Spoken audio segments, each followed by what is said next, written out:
Hello, and welcome back to another episode of Red Dot Forum Camera Talk. I am your host, joined as always by my co-host, Josh Lehrer. Hey everybody, but you didn't tell them who you were. I'm David Farkas. Hey, we all know. I mean, let's be real. They need to know who I am more so, right? Let's try this again. I'm your host, David Farkas. I'm joined as always by my co-host, Josh Lehrer. Yes. And over there, producing the show in the little box, we've got Jose Rivera. I'm glad you at least remembered our names. Wow. Get a little rusty. I'm a little rusty, and I'm going to blame, like I told you, that's right. Everything that I say that's incorrect or mess up in any way whatsoever in life and on this live stream. That's right. It's because of jet lag. I got back from Japan 2 days ago, and I am somewhere over the Pacific, and my brain is scrambled eggs. All right, we'll let it slide. Don't worry. But a lot of exciting things when I came back. Yes, well, it's been a very exciting couple of weeks for Leica. It has. We have obviously had a couple of releases, but tonight we are focused on the most recent release, which was Q3 Monochrom. the Leica Q3 Monochrom. Bam. This is exciting. So Super. the Q2 Monochrom was the first time we saw a monochrome in the Q format. Exactly. Before that, give us a very brief rundown of kind of where the monochrome life started for Leica. Yeah, so the Q2 Monochrom was not the first monochrome that Leica made, and they did not make a first generation Q monochrome. The Q2 Monochrom was the first Q series monochrome camera. The Q3 Monochrom is now the second generation Q monochrome. But we have had a few before that. So that the whole monochrome type started in 2012, in May 12th? It was May 10th. May 10th? Right, because we all thought it was going to be the M10. Oh my gosh.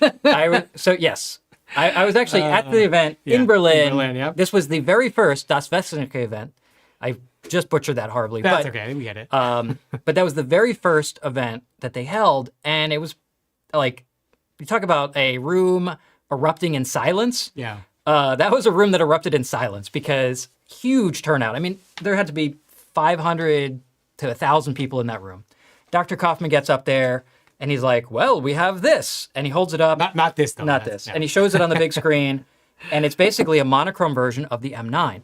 And everyone's like, huh? Yeah. Wait, it's not an M10? Yeah. There was some confusion in the days following, though, after meeting with some of the product managers and the always wonderful Jesko and Stefan Daniel basically explained the benefits of the monochrome sensor and how the lack of a Bayer color filter array and no interpolation and every pixel capturing every minute detail and tonal nuance, it's true. And after testing that first one, it's like, wow, actually, this is really a good thing. So they came out with more. That's right. So we first had the original M monochrome, which is just called the M monochrome. Sometimes people call it the M9 monochrome just to sort of differentiate it. But the official name is the M monochrome from 2012. Correct. Fast forward 3 years, 2015, we saw the M monochrome type 246, which we do have here.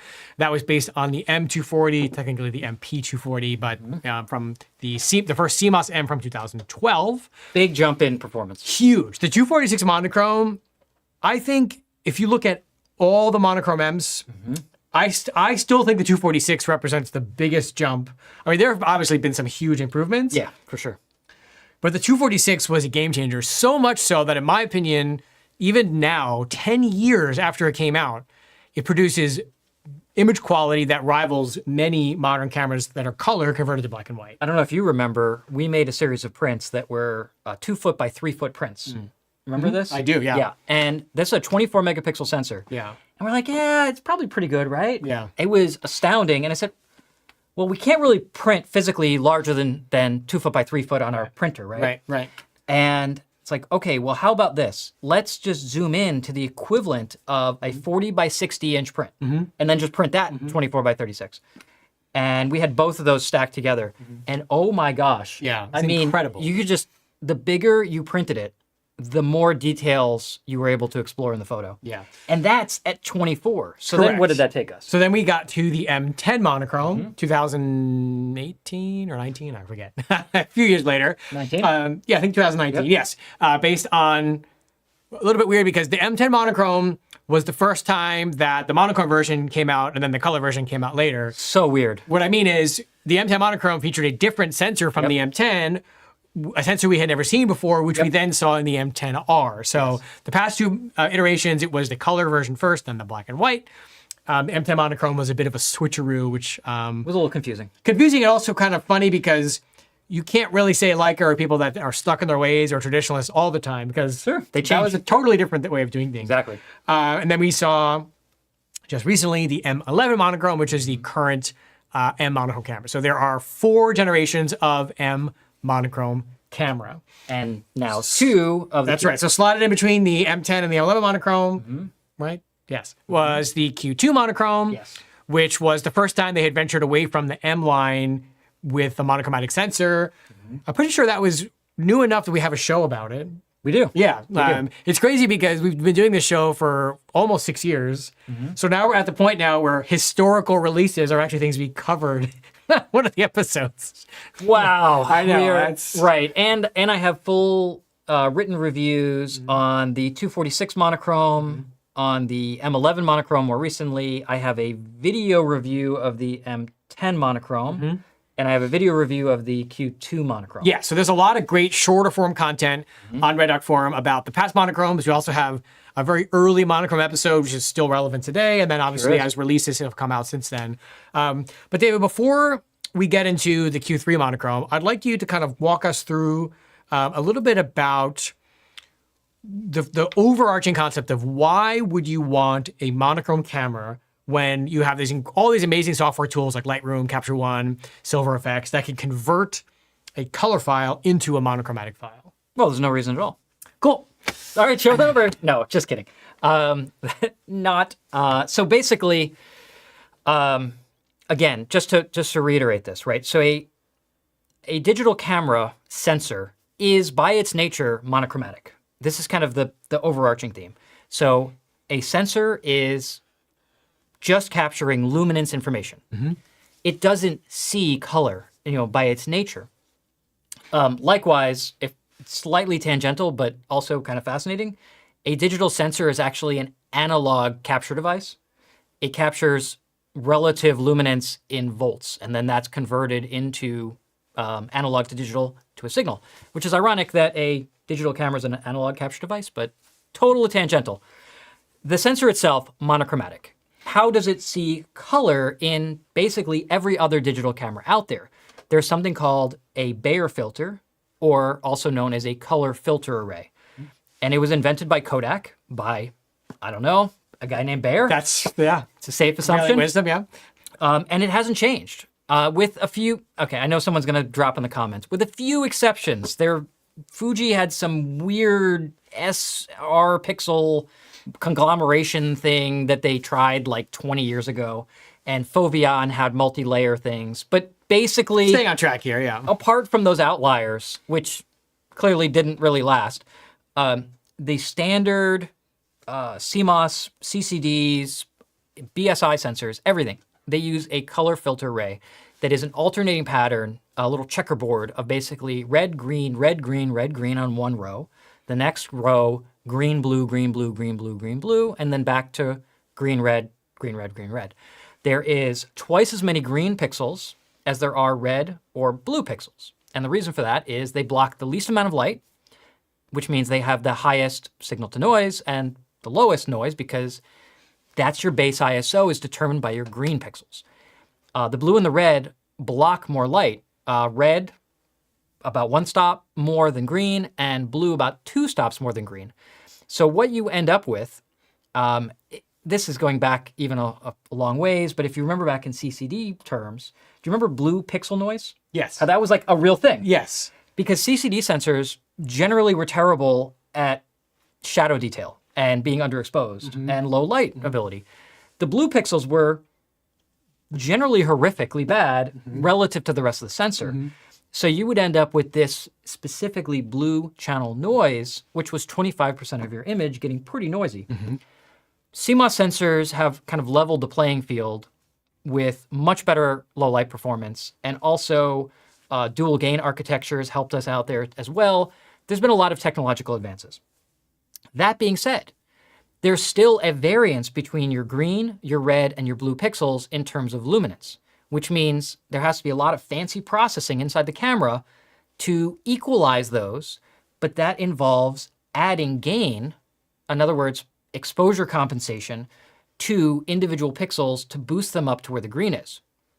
What does this all mean? It means you get noise as you go in a higher ISO, and it's kind of, you know, you get this speckly noise as those pixels sort of get overjuiced.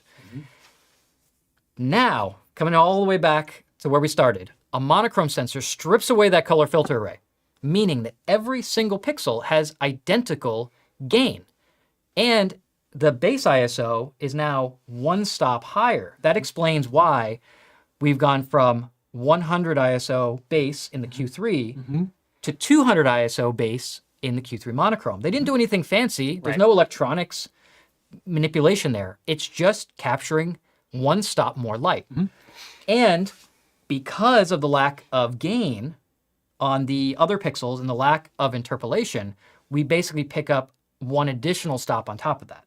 So the real advantage is we're getting a two-stop real-world ISO advantage. That's the short version. Yes. Well, Just stop me, that's please. the technical. No, that's Yeah. fine. It's good. You know, so if we were to summarize, it's fine. Color, bad. Black and white, good. A monochromatic sensor gives you the ability to shoot at a higher ISO Yes. with less noise at the Yes. equivalent same setting on an equivalent color sensor, meaning the same exact sensor, one color, one monochromatic. The monochromatic sensor can shoot at a higher ISO with less noise. You also have about 30% more detail. I think it depends, because you're not doing any guesswork, any interpolating. It's one pixel is one pixel. There's no color filter array that has to be interpolated. And you also get more dynamic range because there is just less noise and loss of image quality from the sensor. So significantly higher performance on a number of different metrics. Another advantage that a lot of people like is, just like in the days of black and white film, you can use color filters on a monochrome camera. So if you remember from the days of shooting black and white film, you could use red, green, blue, yellow, orange, magenta, whatever you wanted filters to impact your contrast and the way the different colors responded on the film. You lost that ability with a color camera. You could try, but it doesn't work. So with a monochromatic camera, you can now use color filters again, just like you did in the black and white days of black and white film days. So the impact is the same. So it is a significant increase in image quality. Now, we all knew that conceptually, but it really took the introduction of the first M monochrome and actually using that camera in the real world for us to understand just how significant that is. And that's evident by anyone shooting an original monochrome or, like I said, a 246 now. Well, let me give a short plug here in case you want to see this. We haven't done it yet for this generation of cameras, but I've done this test a few times now, and I just want to call this out. Let's go home. The showdown articles? Yeah. So, Jose, you go to the computer. There we go. Okay. Ooh, that's A little extra there. There we go. okay. All good now.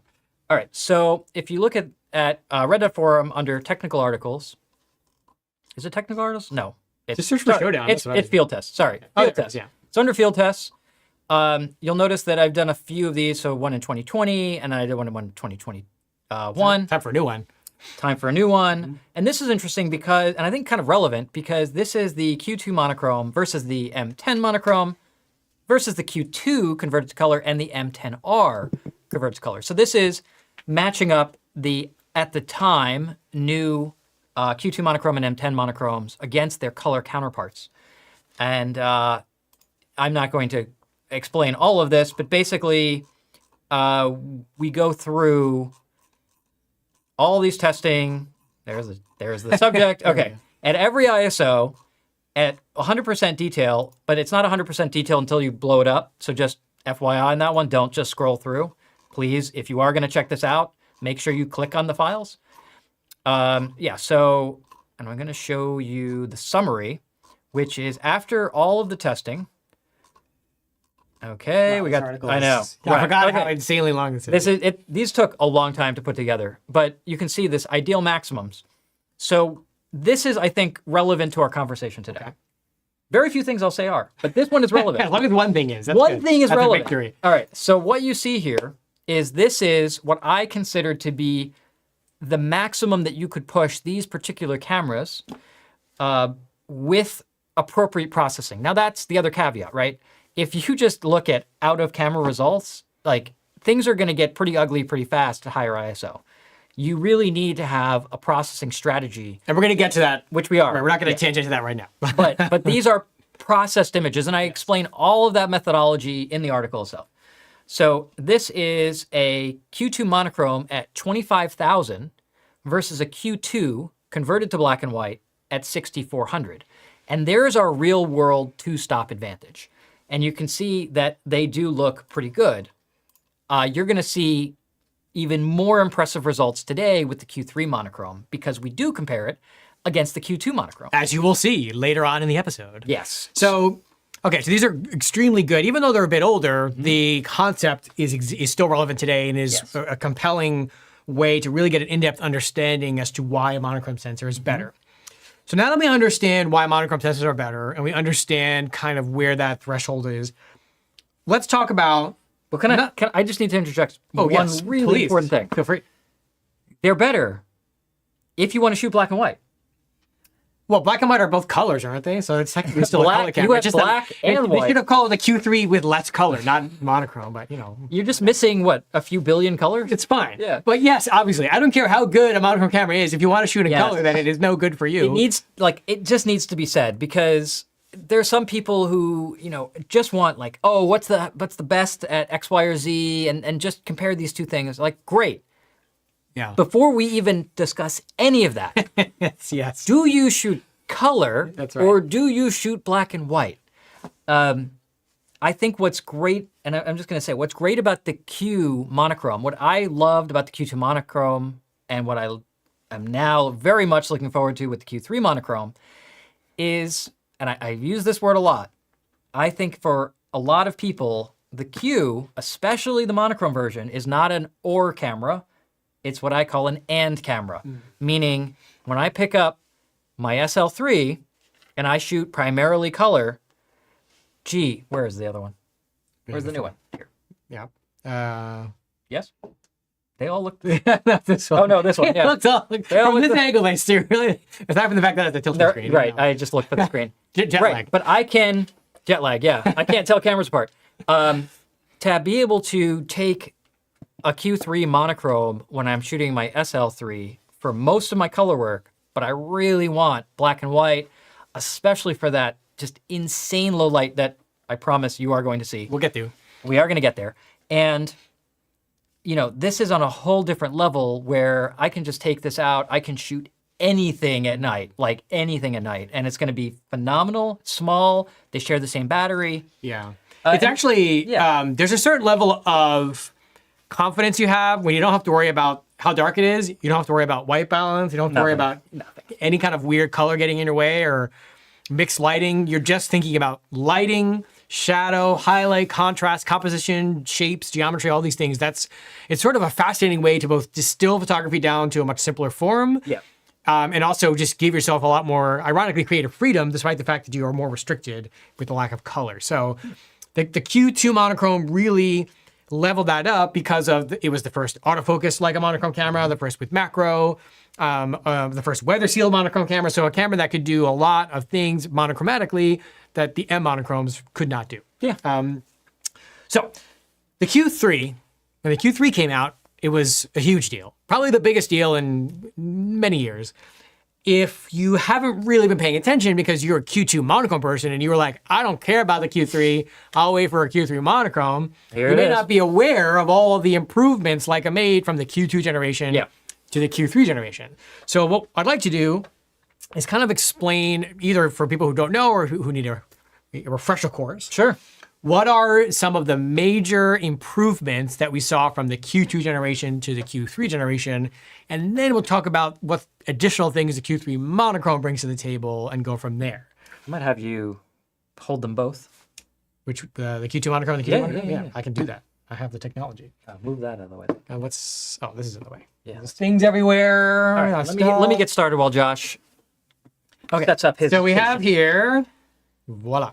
There we go. You want to do overhead, Jose, for me? You may have to lift them up a little bit. Okay. So, all right. You want me to talk about this, or you want to talk about it? Well, we can both talk. I'll start since the camera's Sure. on me. Go for it. So we have here the Q2 Monochrom, and we have here the Q3 Monochrom. This could also be a Q2 and a Q3. So why don't I talk about some of the physical differences, and you can get into some of the software differences. Yeah, so for sure. You'll see the top plates look pretty much exactly the same because they basically are exactly the same. They have the button here, the shutter button. And you'll see there is a threaded shutter button, which is one feature they introduced on the Q3. That is for a soft release only. It's not going to work with a wired cable release as much as I wish it would. This side of the camera looks the same. However, this side of the camera, you'll see that, let me turn them like this maybe. There we go. There we go.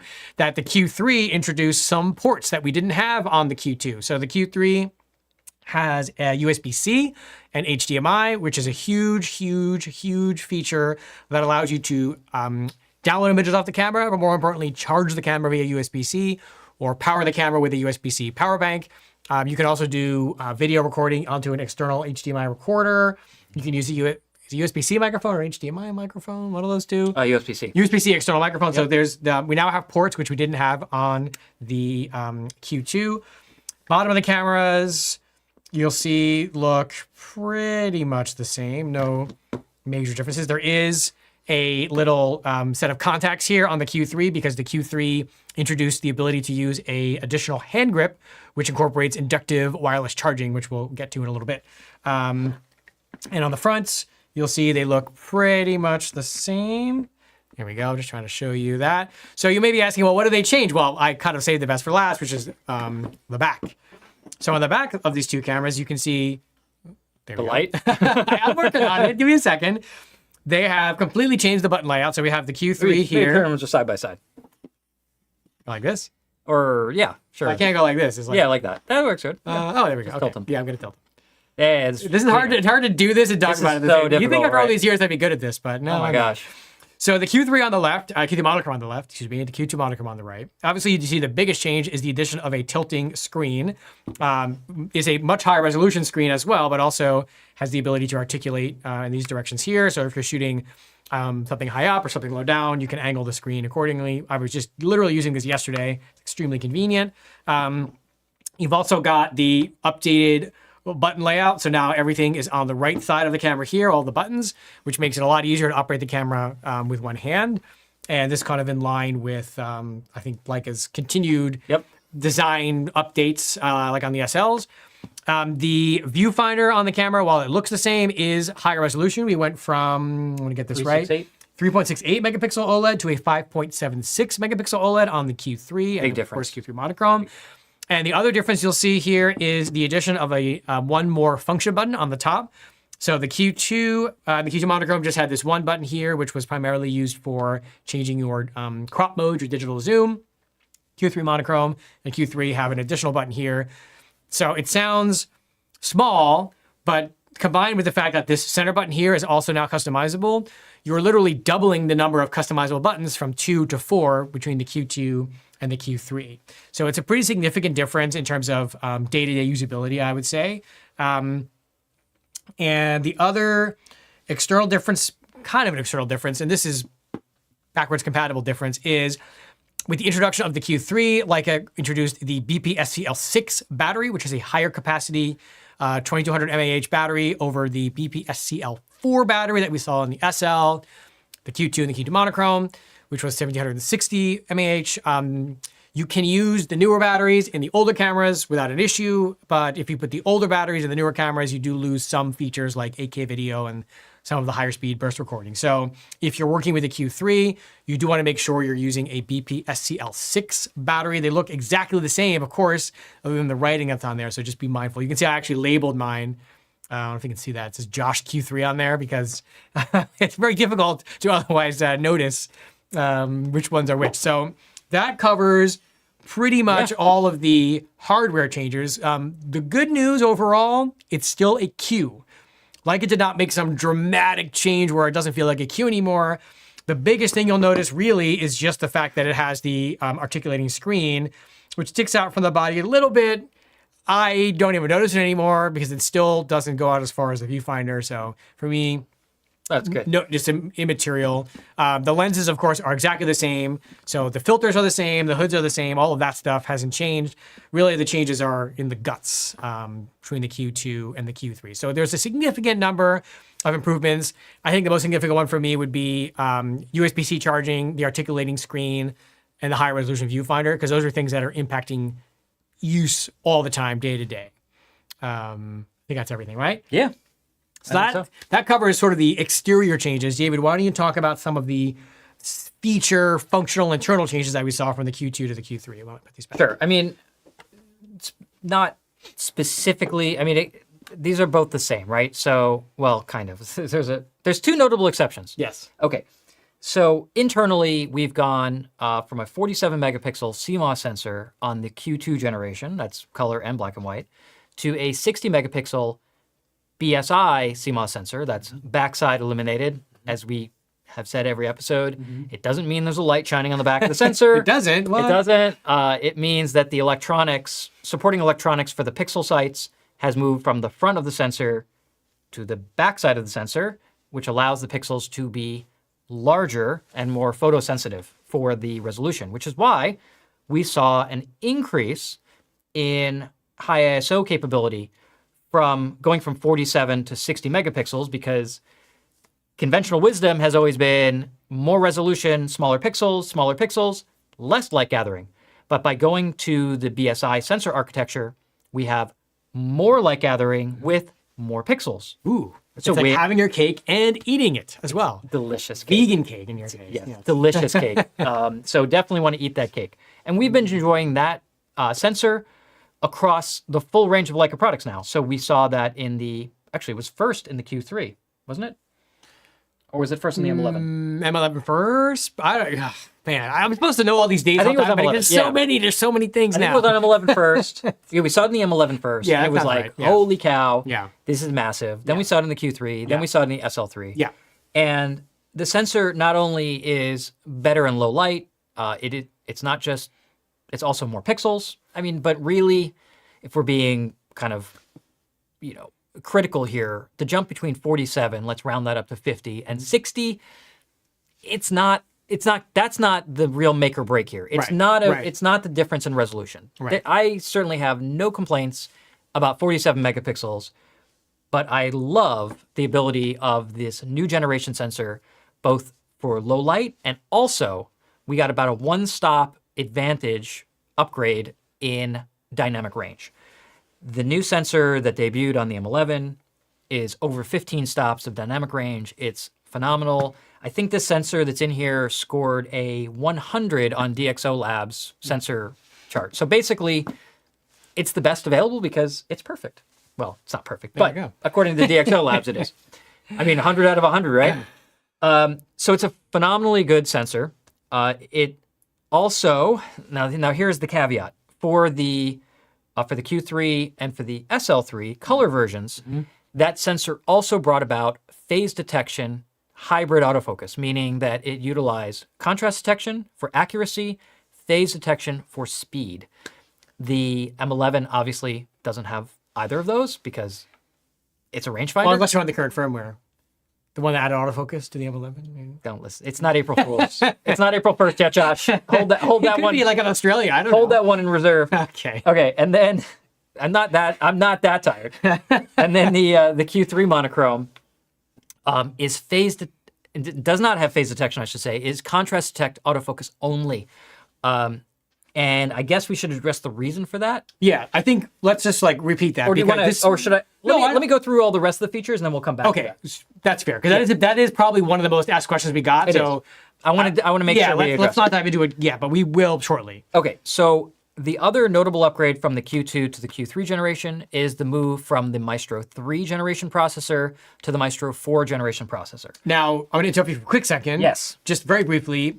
We toss around these Maestro blah, blah, blahs all the time, and it sounds like it's just one more of something. Yeah. But as you will see, It made a difference. one more of something makes a massive difference did. in a few key areas. So just be mindful of that. I'm when gonna we say- talk about this. A surprising difference. Yes. One that you and I did Yes. not expect to see. That is correct. I feel like this is like the local news. It's like, But stay tuned to see like the squirrel. stay tuned to see the asteroid that might destroy the Earth. But first, Right, sports. that's right. That's right. It's like, We're forcing you to watch all 2 hours of us to get all your No. questions answered. I promise we will get to the images soon. will, we but we will, want to we get will. through all this. Okay. Okay. So we've got the sensor. We've got the new Maestro processor. Mm-hmm. You touched on the fact that, because it's kind of inside the camera, that we've gone from 3.68 megapixel OLED EVF to a 5.76 megapixel OLED EVF, which looks phenomenal. Yeah. We actually saw the same EVF implemented on the MEV1. You're not supposed to say those words in this episode. Oh no! That's next month's thing. That's next month's thing. That's Okay. And we also have much faster Wi-Fi, wireless connect and wired wired connectivity. Wireless and wired connectivity is much faster from the Q2 to the Q3.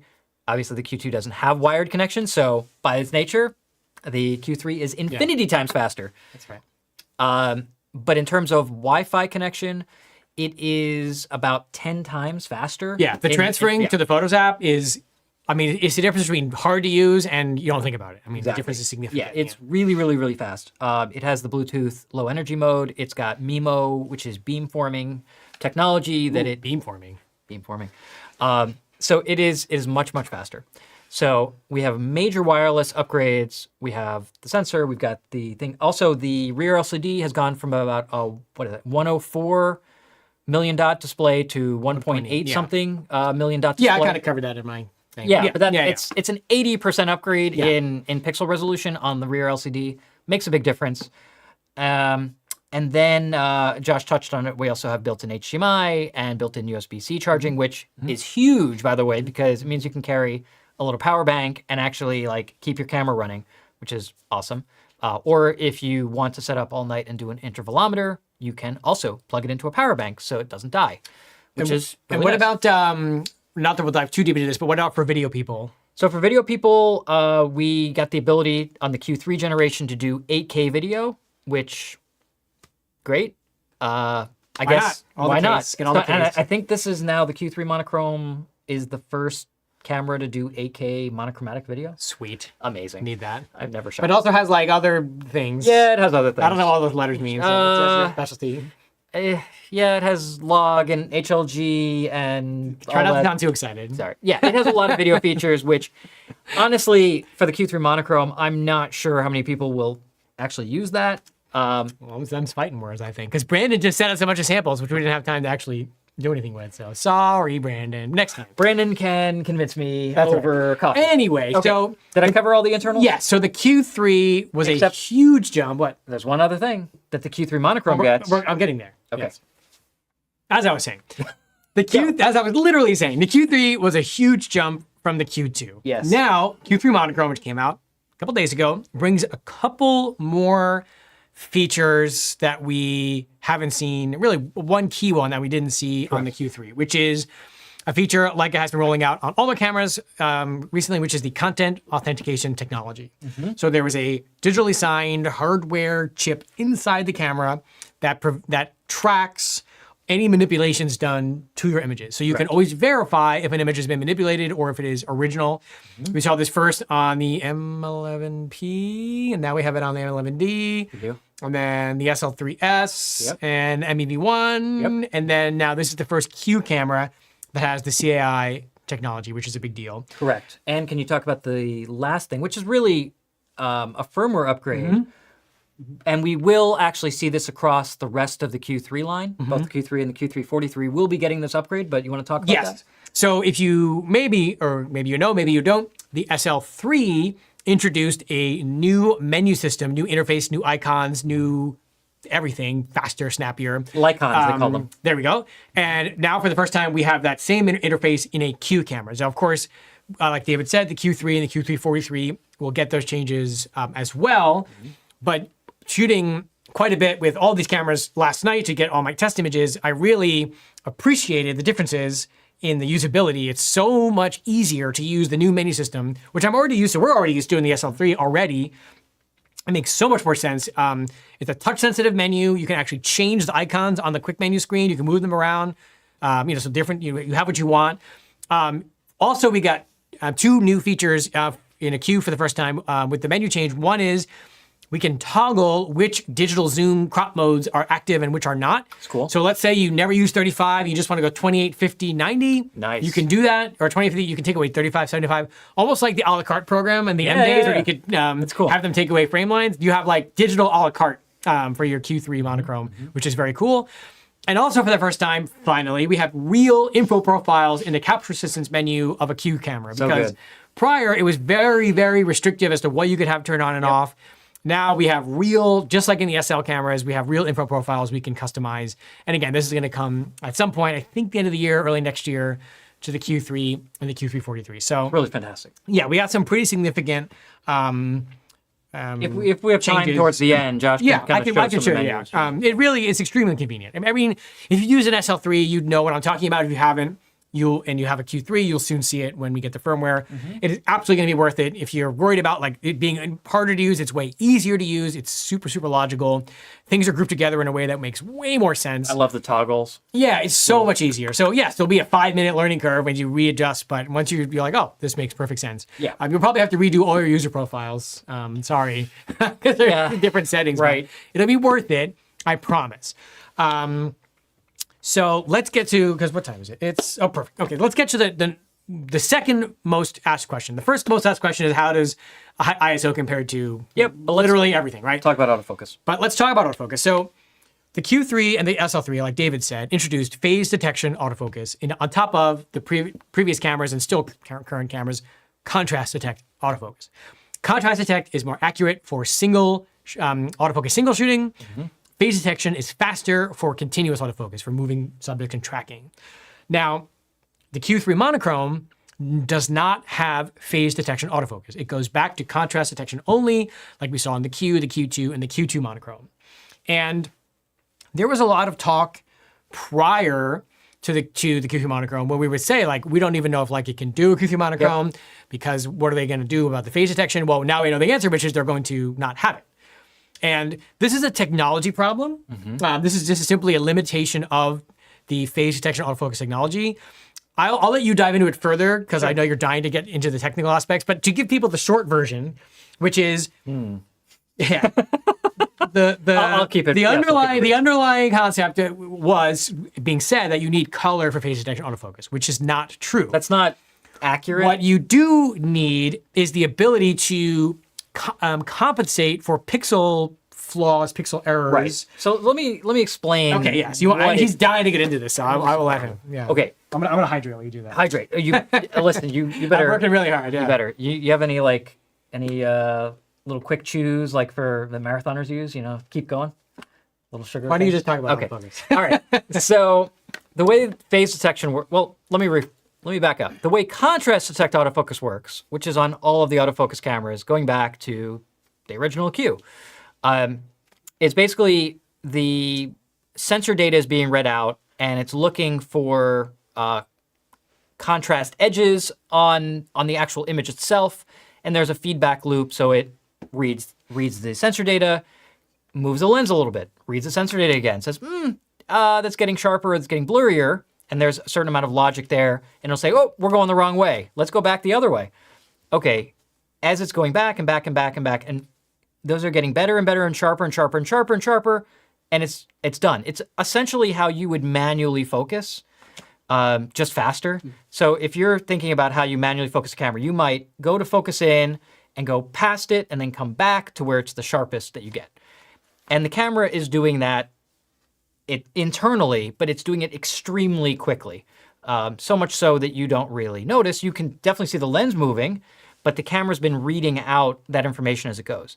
And the reason that autofocus performance using, let's say, the SL system or the Q, which if I use a 24 to 90 that came out with the original SL, 601, and then I use it on an SL2, it's like, wow, the autofocus is faster. Okay, but the lens hasn't changed. And now you go to a Q3 and pretend there's no phase detection autofocus. It's faster also. You can look at a Q, the first generation, the Q2, the Q3. They keep getting faster using the same lens, same motor in the lens, same everything.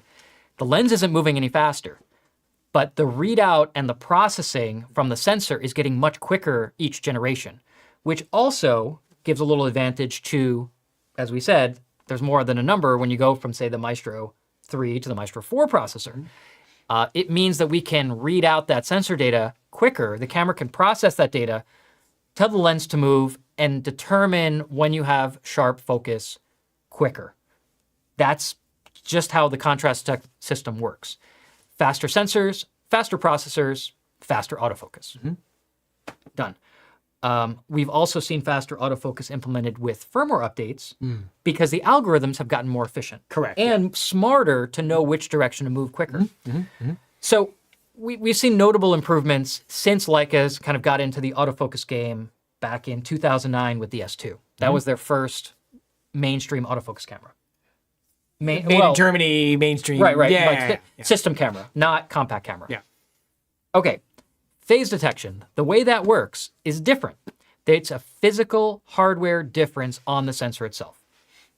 If you have an individual pixel, this is just one of those sites, and these are going to be spread across the sensor. But these phase detection pixels are basically split into two, and there's a specific micro lens that puts them out of phase, meaning that they are kind of like a prism where it's seeing something that's, I don't know how to explain out of phase, but basically the light is being focused in different ways so that the camera can determine on the sensor which way the focus needs to move quicker. It doesn't have to make the mistake of moving the wrong way and then correcting for it. And it is more accurate at guessing, because that's essentially what these algorithms are. It's guessing more accurately how far it needs to move to get those two out-of-phase pixels to essentially match. So when those out-of-phase pixels match, it's in focus. The problem with that is you're splitting a photosite into two pieces. It's under one color filter, or on the case of a monochrome sensor, under no color filter. What that can look like is all these broken pixels now have to be interpolated out.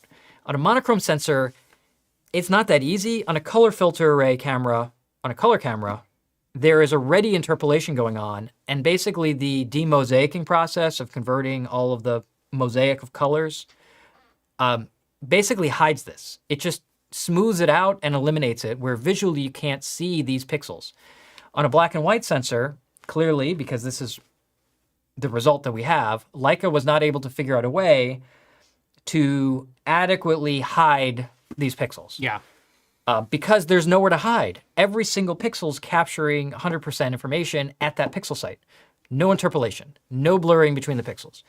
So you can't hide it, which would lead to like banding or column banding or hot pixels or whatever. I mean, a multitude of problems that only magnify as you go up in ISO. So Leica opted to say, you know what? We are prioritizing image quality rather than implementing a feature that could help. But the contrast detect autofocus combined with the faster processing of the Maestro 4 is actually pretty good. Yeah, so and maybe you what can what I want to touch on is, what does this mean practically, Yes. right? So to summarize, the Q3 is still going to be the fastest autofocusing Q for moving subjects, especially fast moving subjects, like if you're shooting sports or People kids detection. running around, Yeah. things like that. The Q3 Monochrom will come second, because even though it has the same contrast detection conceptual technology as the Q2 Monochrom that came before it, the autofocus is still noticeably faster because of the Maestro 4 processor. Yes. So it's faster than a Q2 Monochrom, but not as fast as a Q3 Monochrom for moving subjects. For a static subject, I couldn't tell the difference. No. There's just not, I couldn't tell the difference. I was doing autofocusing all day yesterday, all night yesterday, like no difference. And of course I, shot a million test images and everything was sharp. So if you're doing lots and lots of action with a Q3 and want to get a Q3 monochrome for that, be mindful and make sure you're understanding the limitations of the Q3 monochrome versus what you're used to with the Q3. If you're not doing that and you're doing other kinds of photography, or you're using a Q2 monochrome and you're very happy with it, then the Q3 monochrome is only going to make you happier. True. Because it is better in every metric in terms of performance and autofocus speed. So there's definitely going to be a small segment of users who rely heavily on the Q3 for tracking, for shooting fast subjects or objects, whatever they may be, that maybe the Q3 monochrome and a lot of other models also may not be right for them. And that's fine. I mean, it's not right for everyone. It's already a very niche camera. Yeah. I mean, we can see autofocus performance differences even between the SL3 and the SL3S. Yeah, absolutely. Yeah. So it's all about the right tool for the job. And we do want to do our best to inform everybody who watches that there are certain cameras with certain limitations. I mean, if you need autofocus, don't get an M11, for example. You know what I mean? So it's a feature that we like in the Q3. We understand why it's not in the Q3 monochrome, but from my testing and practical application, in most situations, the difference is not that noticeable, but not in all. There are some. So if you're doing a lot of tracking or action photography with the Q3, be mindful of that if you get a Q3 monochrome. Right, and by its nature, a 28mm camera, fixed lens 28mm camera is not a wildlife camera. Yeah, I don't want to I want to be careful here because, we do really value the fact that Leica introduced phase detection in the Q3 and of course in the SL3. And it's not like I would say, oh, the Q3 monochrome doesn't have it, but it's just as good because there are areas where it's not. I would say like the animal detection, people detection. But what's interesting is, because when I was thinking about this morning, the autofocus not being quite as fast, you could make up for that a little bit by the fact the camera has better high ISO performance, stop down your aperture and give yourself a little more fudge factor.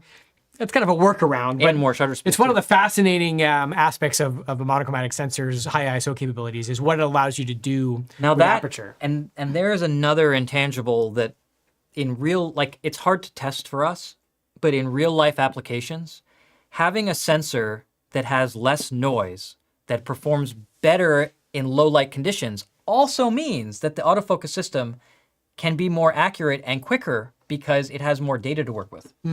Yeah, well said. When you start really getting into super, super low light, you'll notice that a lot of cameras will start hunting, even ones with phase detection. I'm looking at you, SL3. Especially when, let's say I have a lens that's at a 90mm f4 and I'm in super low light at, 6400 or 10,000 ISO, and the camera's definitely trying to hunt a lot more, and that's when the autofocus assist light starts coming on because it needs more information to actually focus. And I think the Q3 monochrome, and this will be borne out by real world testing, right, and going out into some really low light conditions. My estimation, because it has that two-stop advantage, means, and combined with a 1.7 lens, remember, it only stops down when it shoots. So it's actually focusing wide open at 1.7. So you have a huge advantage in terms of light gathering capability of the lens and a huge advantage of the two stops ISO advantage on the sensor. I think both of those will really play into making the Q3 monochrome pretty snappy for autofocus, even without phase detection. Maybe not if the subjects are moving quickly, but to actually lock on to something quickly and accurately, I think it's going to nail it. So here's what I think. I'm going to talk about a couple of little accessories that are useful. Sure. Then we're going to take some questions. And then we're going to show some images because we're almost at the halfway point. Let's go. That's out. Let's go. Love it. With the Q2 monochrome, we saw the introduction of a couple of useful new accessories. I want to talk about just very briefly about those, about what I think a few other really useful ones are. But I'm hydrating now. He's going to hydrate. But before we do that, the Q3 did introduce a threaded shutter button, which means you can use a soft release on your Q3 and of course your Q3 monochrome. How convenient that our favorite soft release manufacturer just came out with an absolutely beautiful new special edition. If you're not familiar with Kumaru is a company based out of France that makes absolutely gorgeous soft releases from all kinds of materials: aluminum, brass, Damascus steel, titanium, bronze, etc. They'll do various production versions, and then every now and then we get treated with a very nice limited edition, which we just saw last week. Is in this little baggie right here. It's going to be hard to show this on camera, but I'm going to do it anyway. This is the Art Deco Centenary, I can't even say that word, edition of the Monochrom. I'm going to put it on the camera so we can actually see what it looks like. There we go.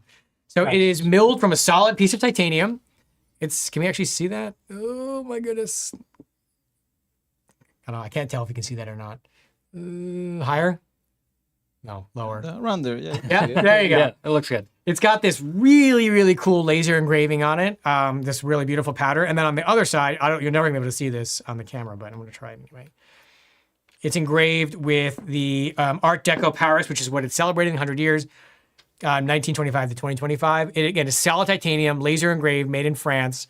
This is my new favorite soft release. This is mine, so you can have it. We still have a couple left. They're making 250 for the world, and that is it. So I know I like to talk about like super crazy expensive things, which of course I have more to show later, but this is actually a really cool way to make your camera feel special, improve the feel of the shutter button, and also have something that's only 250 people on the planet could possibly have. Very, very cool. Jose will drop a link in the chat.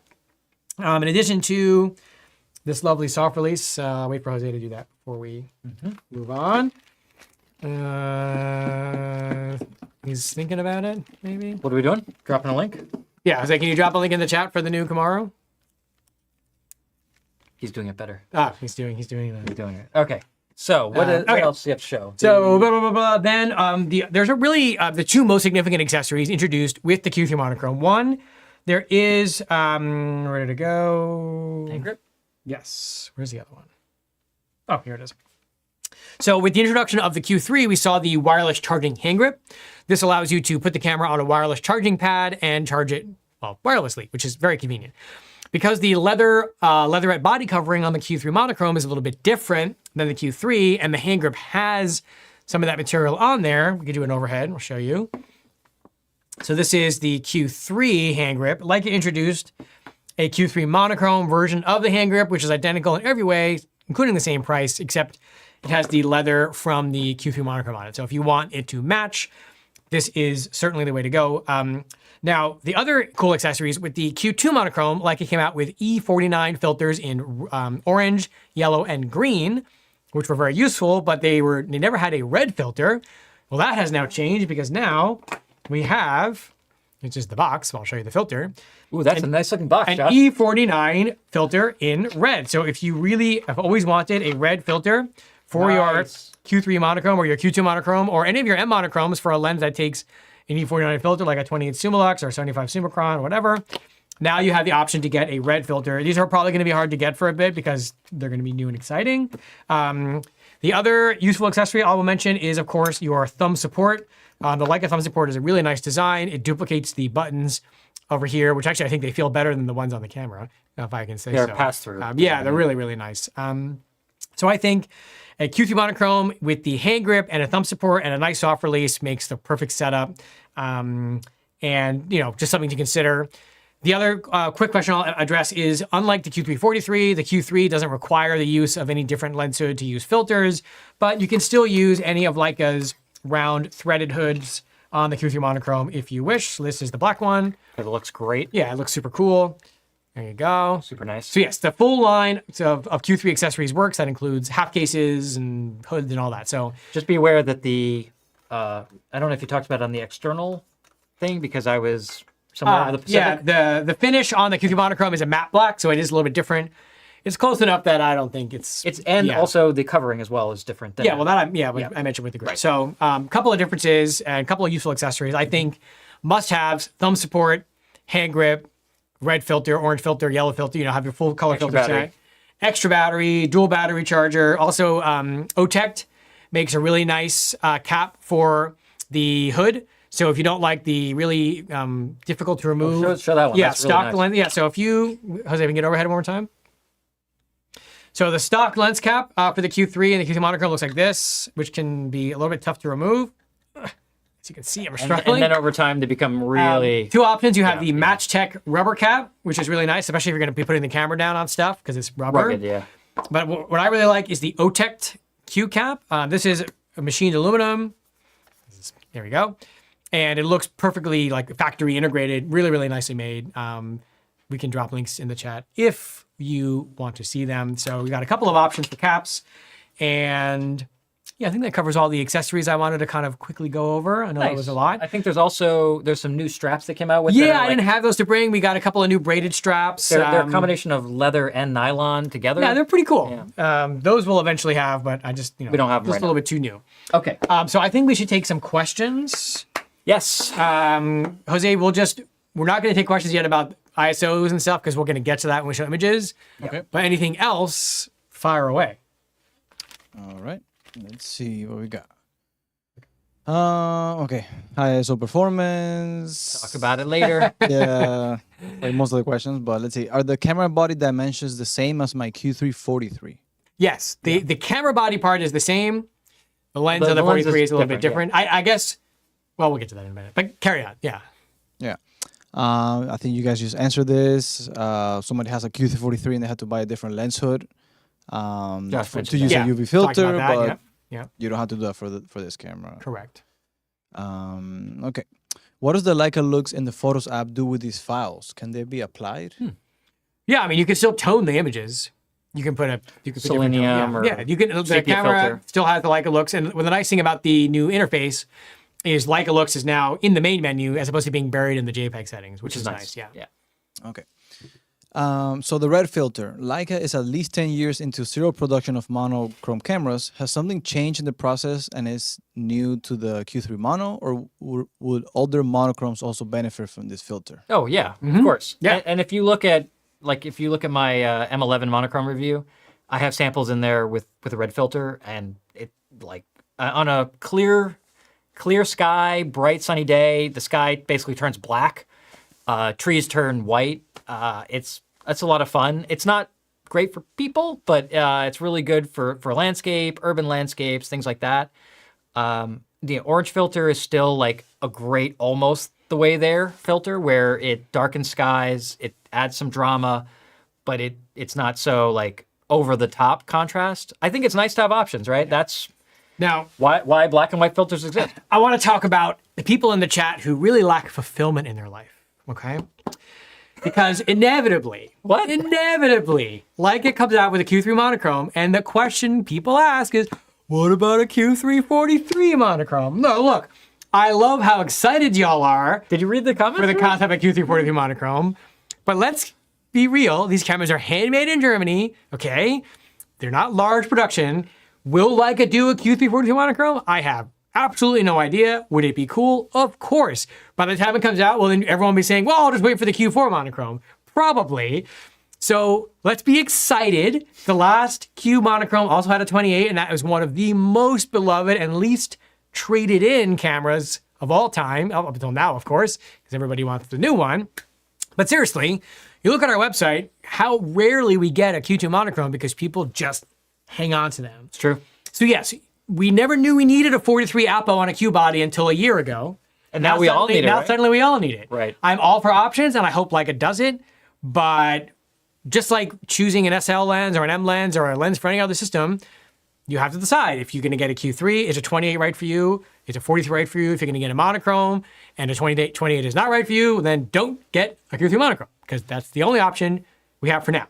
But let's just be happy that Leica bestowed us with a Q3 monochrome that we get to play with. And who knows what the future holds? As you guys know, we do not know. Leica works in mysterious ways. Certainly if one comes out, we will not keep it a secret. But for now, we have a Q3 monochrome. That's what the show is about. That's what we're excited about. And the Q has been championing the 28 focal length for the last 10 years. And Okay, now people are just trolling you. they're allowed. Q3 43 MD reporter. Well, I'm pursuing, I want a Q3 monochrome P reporter D ghost edition. Yeah. I want it to be so many words that they have to make the camera bigger to fit the entire name on the top plate. That's what I need. Have you've seen those German like sign makers must go crazy because all the words get mashed together. So it's like the monochrome camera museum would be like one word. Yeah. Huge. But yes, I mean, I'm excited to see what Leica does next. For now, I'm just happy because I did not genuinely think they were going to do a monochrome version of the Q3. Right. Because we weren't sure how they were going to implement it. We are ecstatic. We love it. and you'll see the performance really holds up as well. Yeah. Jose, some more questions? I know we got plenty in the chat as well. Yeah. Is the sensor the same as the M11, excuse me, M11 Monochrom? Yes and no. I mean, the silicon is the same. Kind of, because remember, it has autofocus. Yeah. Although, well, it's interesting. We haven't taken them apart, so we can't actually tell We you. haven't taken them apart. We have a hammer in the back. All right, we get it. Performance is different. We'll just leave it at Yeah, that we'll get for there. now. Next so, question. yeah. Next question.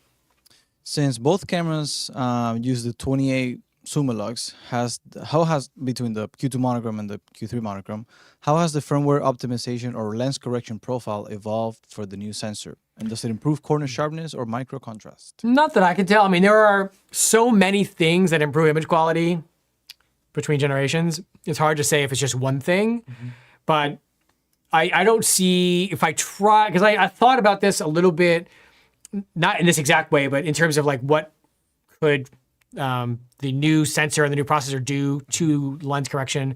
The reality is it seems like pretty much the same. And I think that's because Leica's sort of design philosophy on the 28 Summilux is not like it is for the 43, where it's all about apo, crazy high performance, but it's more about the look of that 28. So they've really kept that same look. It hasn't really changed. I think the look is the No, same. and I think what's super impressive is as we look at the generations of the Q, coming out with the original Q in 2015 at 24 megapixels, and then that same lens like holds up perfectly at 47 and holds up even better at 60. You're like, okay, I get it. Like Leica designed this lens for multiple generations of cameras. They over-engineered it. Yeah. They over-spec'd it for 24 megapixels, knowing what would come in the future.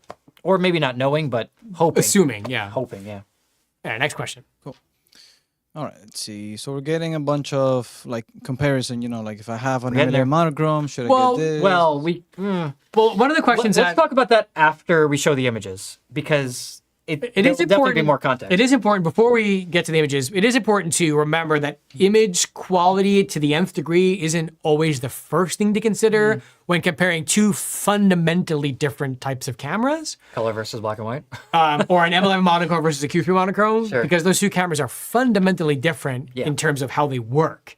If you want the rangefinder experience, the ability to choose from 70 plus years of M lenses, R lenses, almost anything, you're not going to get any of that on a Q3 Monochrom. So you have to kind of make that like Venn diagram almost or whatever. It's your decision tree. Your right? decision tree, thank you, and determine, how you use your gear, what maybe you're missing from your kit, what creative goals you have that you can't achieve with your current gear or can, and kind of work backwards from there. So if someone says to me, all I care about is how they shoot at ISO 50,000, I'm like, well, yeah, I don't know. I mean, I'm not. Everyone has their own way of doing things, but that seems like that should be like the sixth question you're asking yourself, not the first. So Sure. I think, were there any other burning questions we wanted to answer, Jose, or should we get to the images? like I said, it's a lot of comparison and I saw there was also speculation, which you can include in your rant. Yes. The rant addendum. Oh, I love it. I saw there was, I don't know where it is, but there was some mention of what about an SL3 monochrome? Who knows? I doubt it. But I doubt it too. Who knows? What about an FL4 Unichrome? It's just black. Just black. It's one color. One color is all you get.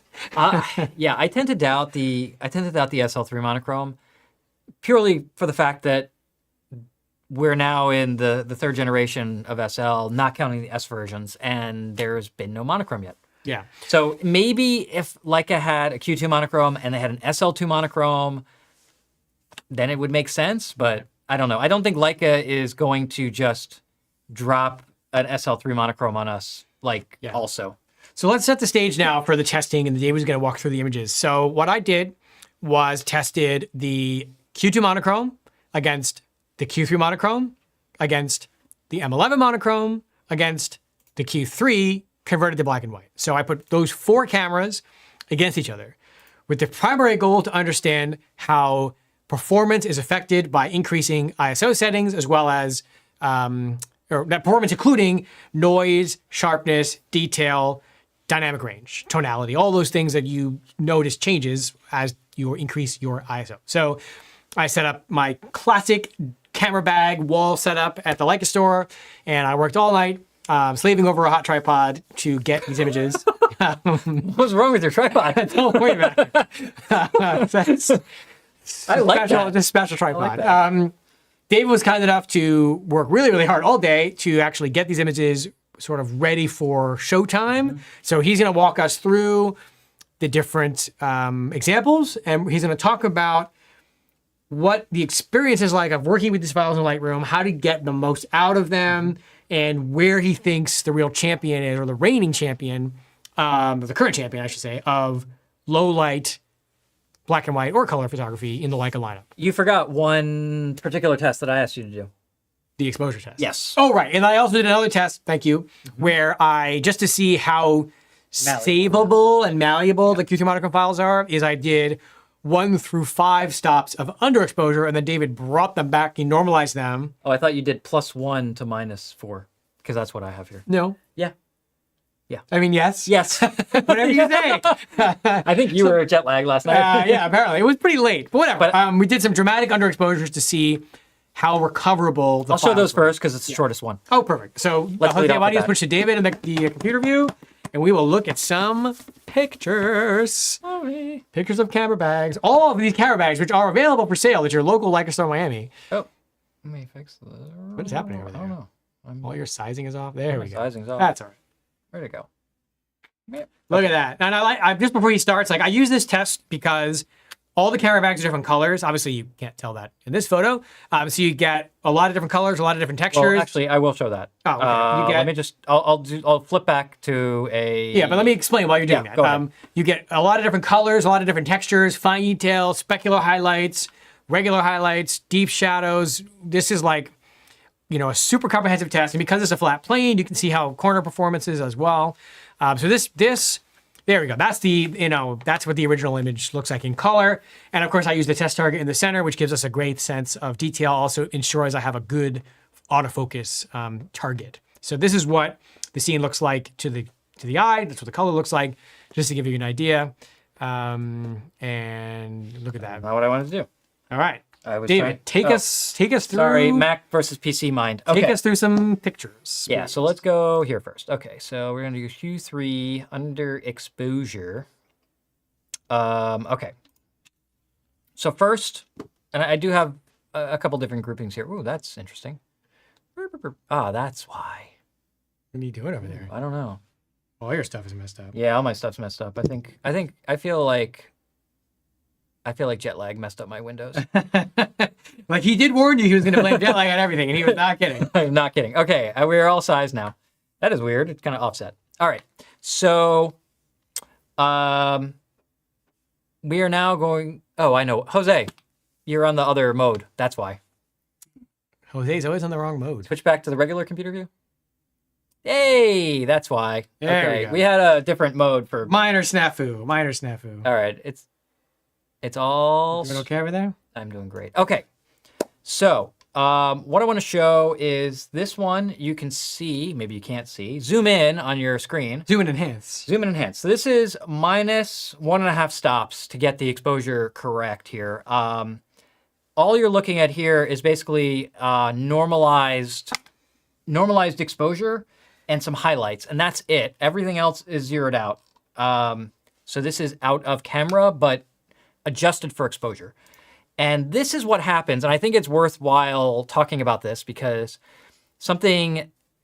one of the advantages of a color sensor is that you have more highlight recovery because you have multiple channels of information.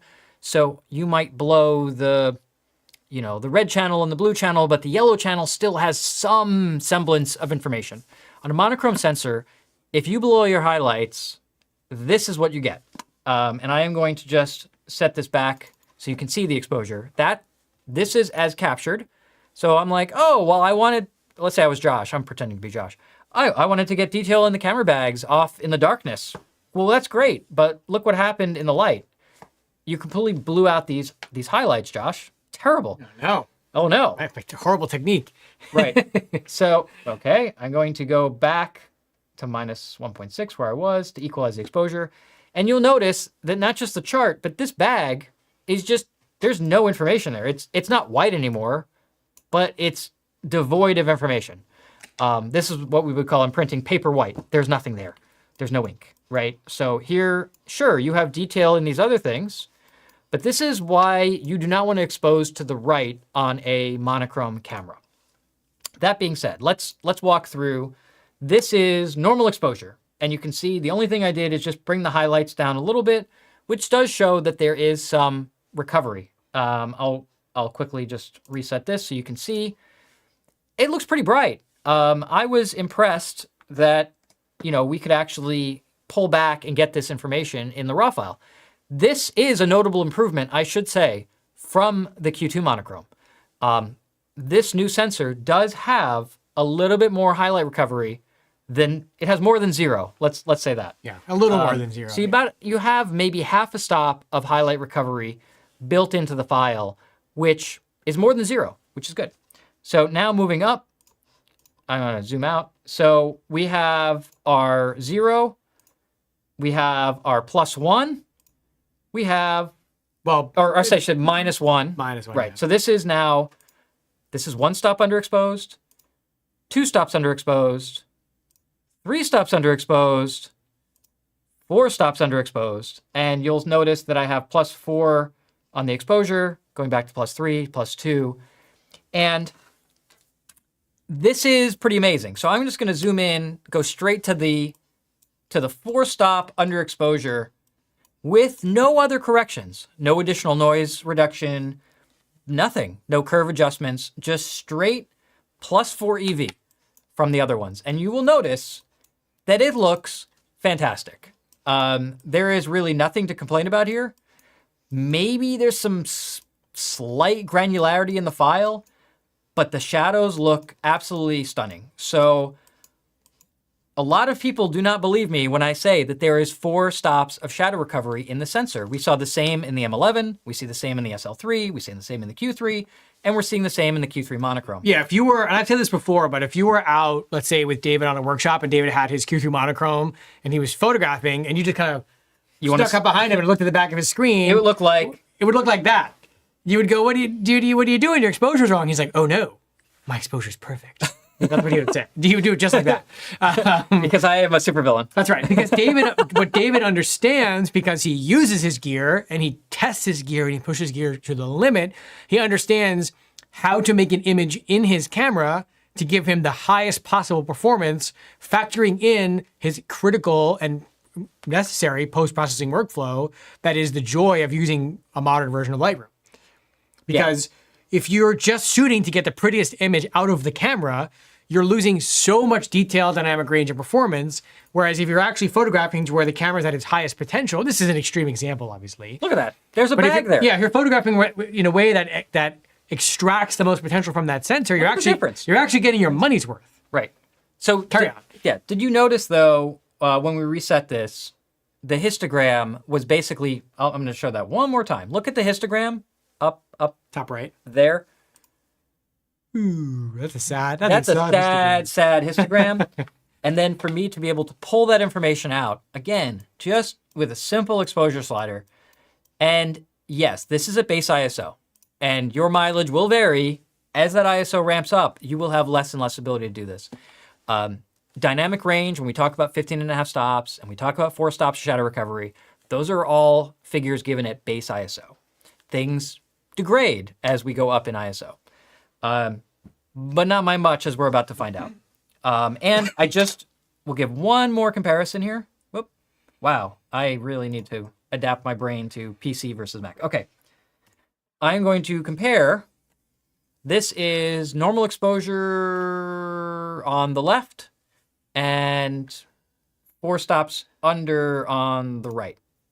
Just, again, I just want to show kind of a apples to apples comparison before we move on.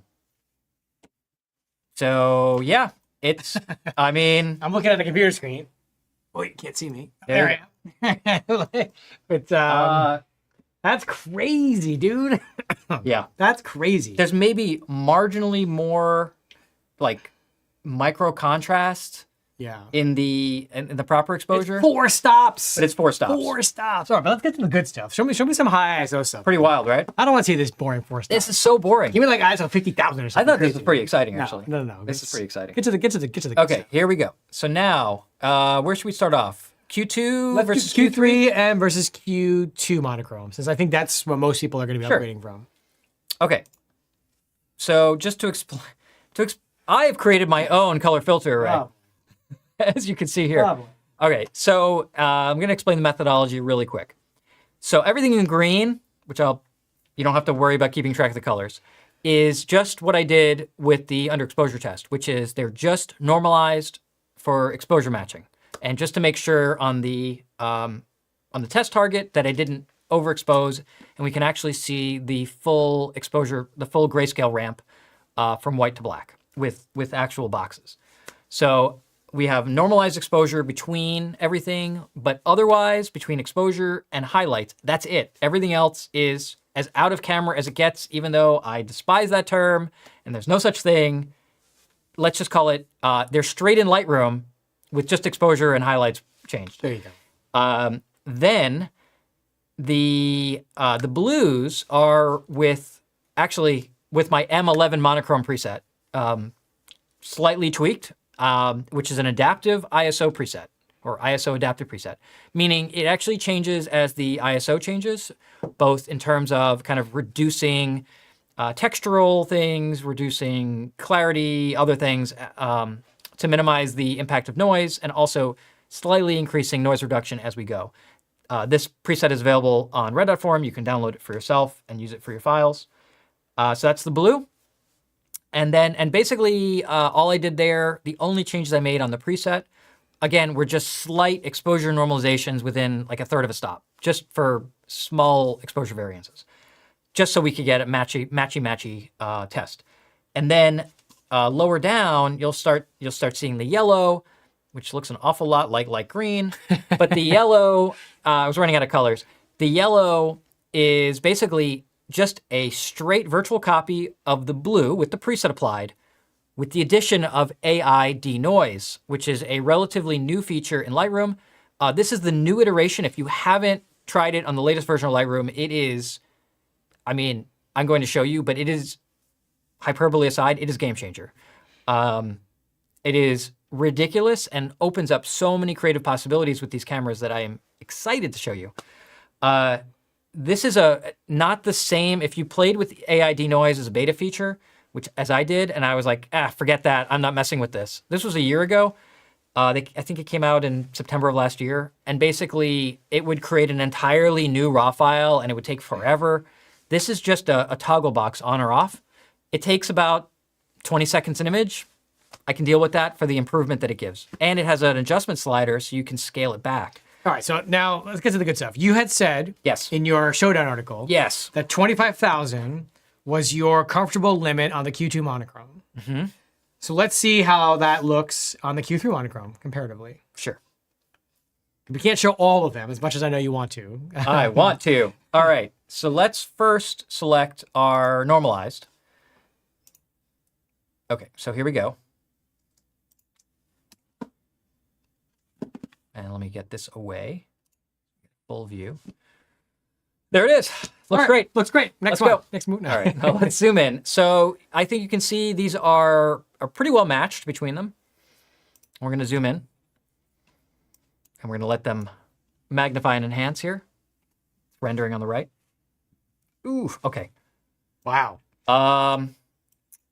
Yeah, there's some notable detail improvement. And again, I just want to reiterate, there is zero noise reduction applied to this particular iteration. This is as raw as it gets. Just so I can show warts and all, but also just the native noise in the file. A lot of people would look at the Q3 Monochrom and say, well, actually, it kind of just looks like fine film grain, which it does. And you can see it's got tons of detail. Wow, look at the detail difference. Yeah. That's... So not bad. Yeah. But really, the Q2 Monochrom, if you're not zooming all the way in, it's still perfectly usable, which is what we found. Now that's, again, with no processing. So let's go back. Let's go to our next one with the preset applied. Gotta switch. Oh boy, here we go. I forget that key. Lightroom, man. All right, so 50,000 now? no, Yeah, 25,000. there you go. Yeah, here we go. Okay, so now we're going to compare these. There we go. And again, we've got Q3 mono on the left, Q2 mono on the right. And these are with my basic monochrome preset applied. And we should see an increase in detail in both of them. You can kind of see a little bit more sharpness. You can kind of read the writing here. And I think also the Q2 monochrome cleaned up somewhat. A little, well. I mean, the Q3 Monochrom looks crazy good. Yeah. This is 25,000 ISO. It's like, right. This is so this is with this is nuts. Yeah. So this is just with the manual luminance noise reduction. Go back to the Made in England tag on the left. Yeah, I want to see that. Wow. Not bad. Not bad. I mean, the Q2 Monochrom is no slouch. Exactly. Wow, the Q2 Monochrom is killing it right now. Well, look at this. If you look at this label right here, Yeah. like there's a lot more detail. Oh, You can read the Oberwerth. I Yeah, mean, look at that. Yeah. okay, now I want you to mentally keep track of this. Should I bring up just the AI version of each camera and see the improvement, or just compare them? Let me compare them and I'll go back. Let's do that. This is going to be fun. Okay, so here we go. And we are now going to... You already had it, I think. No, now I have it. Okay, these are the AI versions. Looking at the overall image, looks about the same. This blew my mind. Give it a second. Yeah. This All right. blows Let it render. my mind. Now, they both cleaned up considerably. I mean, I think the Q2 Monochrom cleaned up even more because it was already not great. But you can see we're not really gaining back lost data that you can see here. If you look at these straps, Wow. and you look at the label there, and you'll notice that these just kind of get hazy and fuzzy. The detail and I know, like, I'm looking at the monitor, so you guys, Yep. which you guys can't do, but the detail in the Q3 Monochrom Yeah, files. again, when you look at the strap detail and you look at the stitching, I mean, it's and that Made in England tag is sharp as a Go back tack to the now. label you were talking about. Where's the label? One more down. Of course it is. Yep. Yeah, I mean, it's the difference between being able to read the text clearly and I mean, having to struggle. we could just scan the barcode from right here. Yeah, that is. It's not bad, right? That is extremely impressive. And this is with AI denoising and your preset and everything. Right. So this is preset plus. But what I AI want to see denoise. now is That is not bad. let's talk about where we think the usable maximum of the Q2 Monochrom is compared to the Q2 Monochrom. So show me that. Because I know we can't show all of them, so I want to get to I want to get to the practical. All right. So I'm going to stuff. keep. That's the Q3 mono. Mm-hmm. That's the Q2. Okay. So Yeah. we're going to deselect. Or how do I do this? No. Jet lag. Okay. Deselect. And let's go to. Is this one? Q3 mono. 200,000. Okay, Probably no. overkill. Well, this is 100,000. There we go. So- Nope. Whoops.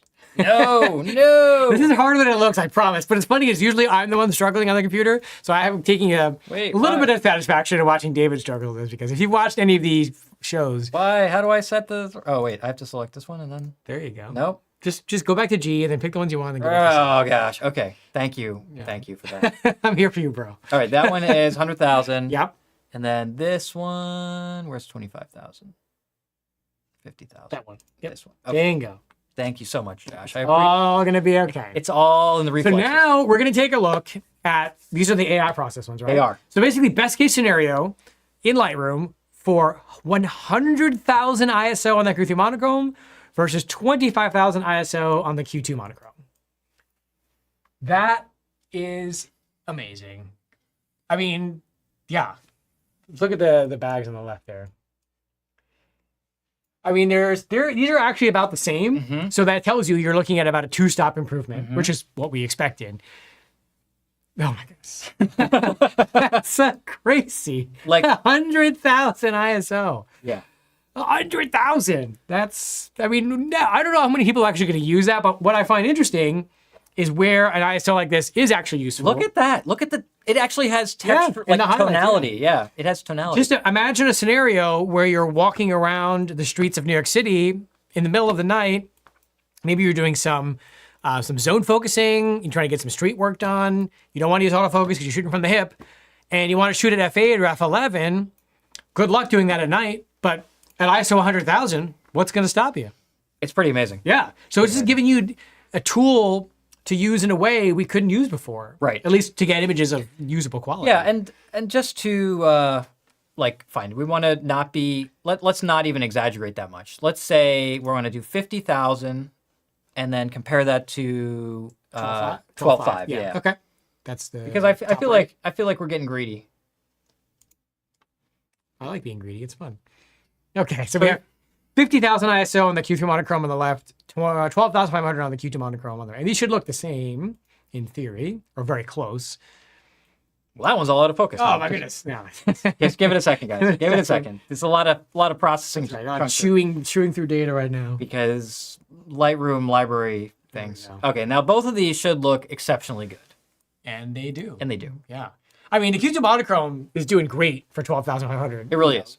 Especially with all the AI stuff. But yeah, they're very, very similar. Very comparable. As one would expect. Again, about a 2-stop advantage with the Q3 Monochrom versus the Q2 Monochrom. But they look really like. I don't want to get too into the weeds before we compare it against the Q3. Right, but I would say, kind of asking that question, right?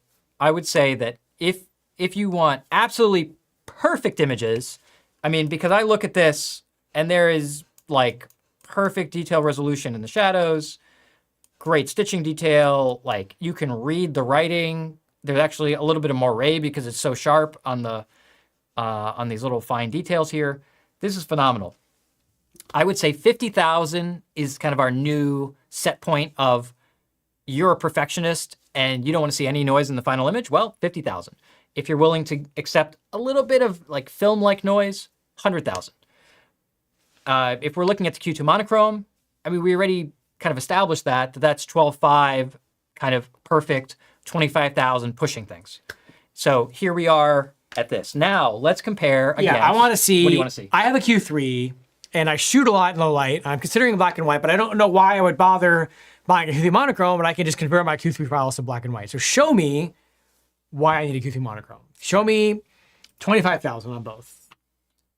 Is this like Price is Right? Yes. Show me. Where's the? What's the game with the? I don't know. And the they say Plinko? show me like Bob Barker. Yeah. Okay.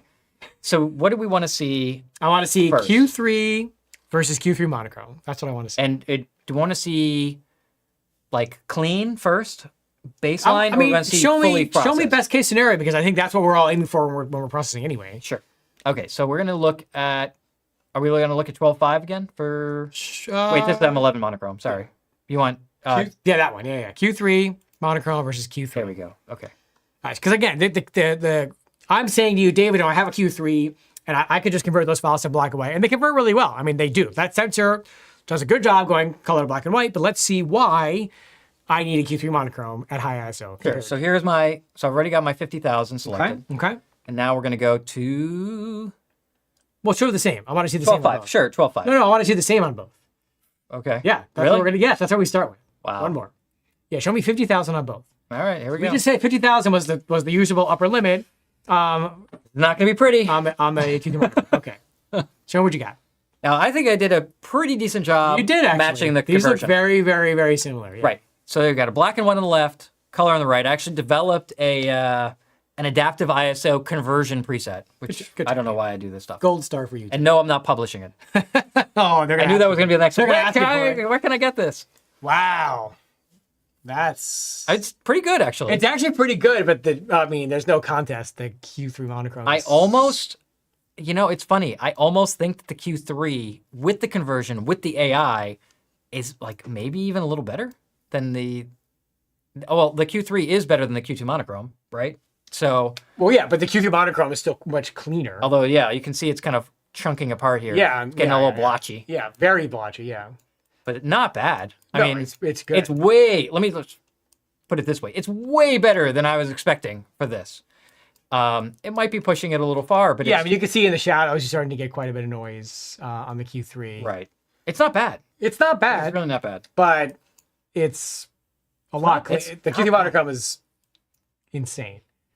Right. So I mean, that's look at like the patches. You see, like they start to kind of like mush together on the Q3 and like the bottom left corner of those patches there. The scale, yeah. Where on the Q3 Monochrom, delineation. there's really clear delineation. So the tonality, if you're just forgetting about noise for a second, the tonality is. You can see we're also getting a little bit of banding here vertically. Yeah. But it's not. Listen. It's pretty darn good, and I think that's a testament to the underlying sensor. Yeah, here you can see it's sort of a little hazy, and here it's just much crisper. Yeah. So let's look at ideal maximums again, Sure. because that's kind of what this conversation's about. So we got Q3 mono. Let's just scale this back. I would say also to, is that 12.5? To Q3 12.5. Yeah. 12.5. Let's do 12.5. Okay. I think that's a more fair comparison, right? And the Q3 at 12.5 should look exceptionally good. Yeah. Well, it will. You already know that. Wait, I know this already? Yeah, we do. No, I never looked at these files before. Thanks. Officer, I've never seen these files before in my life. You processed it totally blind. I was like, cover, yeah. Here we go. Not bad. But I still think the tonality separation is It's better better. on the Q3 Monochrom at 50,000 ISO than it is on the Q3 at 12.5, which makes sense because the benefits of a monochrome sensor aren't just lower noise. I mean, the detail. We're getting a little more detail on the Q3. Yeah, well, yeah, a little bit. A little bit. Yeah. It's, But the grain is about equivalent. yeah. But I think tonality is still winning on the Q3 Monochrom. Now, again, if we compare this, we're going to do kind of apples to apples here. If I compare 12.5 versus 12.5, Here we go. That's you're going to see this is a little different story now. yeah. I gotta switch them. Oh gosh. I don't even know. Oh no, you always forget this button. I know. Where is I think it? you'd have to yell at the screen loudly. No, we got to go down here and Just reselect them. It's fine. Okay. Yeah. Jet lag. totally the computer's jet lagged.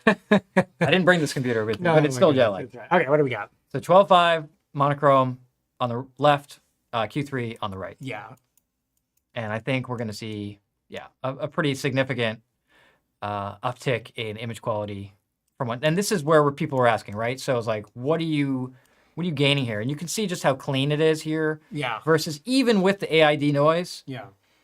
it's still, For the sake of it, we should It's show really not bad. them oh yeah. out of camera. I feel like we're giving both cameras like a pretty significant leg up. I said this was a game I know. changer. Hyperbole. And then I want to show M11 Monochrom, then I want to take some more questions. Here we go. So if I just do preset or normalized, Do normalize. Everyone always like, go show me your out of camera images. So here you go, bro. that's my impression of all you asking David for that.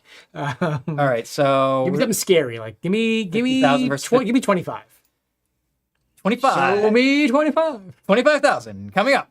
You can tell we both had long weeks. Let's see. It's been a long week. Here we go. Is that it? Mhm. Bingo. I was thinking of Naked Gun. All right, so these are, again, normalized exposure. That's it. No noise reduction whatsoever on either file. That's right. So this is as honest as it's going to get. I'm scared, Josh. Don't be scared. It's going to be okay. Look at the difference in the noise. Oh, the Q3 Monochrom is so clean out of camera. It's Right, so this is crazy. right. So this is with, look how fine the grain structure is at 50 or 25,000 rather, with zero noise reduction. From the test target? Yeah. It's noticeable. Yeah. Yeah. Two steps, two stops. Yeah. Which again that's what we expect. It's got about a two-step advantage. Right. Look at, you see how all this is just kind of degrading, especially in the shadows. Yeah. And here we're holding steady. Yeah. And here we're holding steady. Yeah. I mean, this is kind of the result we expect, especially in the darker tones. You're Yeah. just picking up more and more speckly noise. Sweet. So yeah, and I think that, again, I think what's interesting about let me see if I can jump to this real quick. What's interesting about showing, did it actually work? Nope. No, sure didn't. Sure In a didn't. perfect world, that would have worked perfectly, but no. No, computers are smart. They're not that Not smart. that smart. All right, so let's find. We should have just pre-recorded the part of you using the computer and just dropped it in, but How do you know we didn't? Oh. I just said that. Maybe that was all part of the plan. I just ruined the surprise. Okay. All right, so what I'm going to do here is compare with preset applied. And I think what's interesting is I should show this. I'm really pushing the files around quite a lot in terms of highlights, shadows, whites, blacks, presence adjustments, tone curve adjustments, right? We are actively doing things. We are sharpening. We are doing stuff. So this is, to me, how well the camera sensor, the raw data can handle being pushed around. Because it's not just the flat file, and it's not the AI version.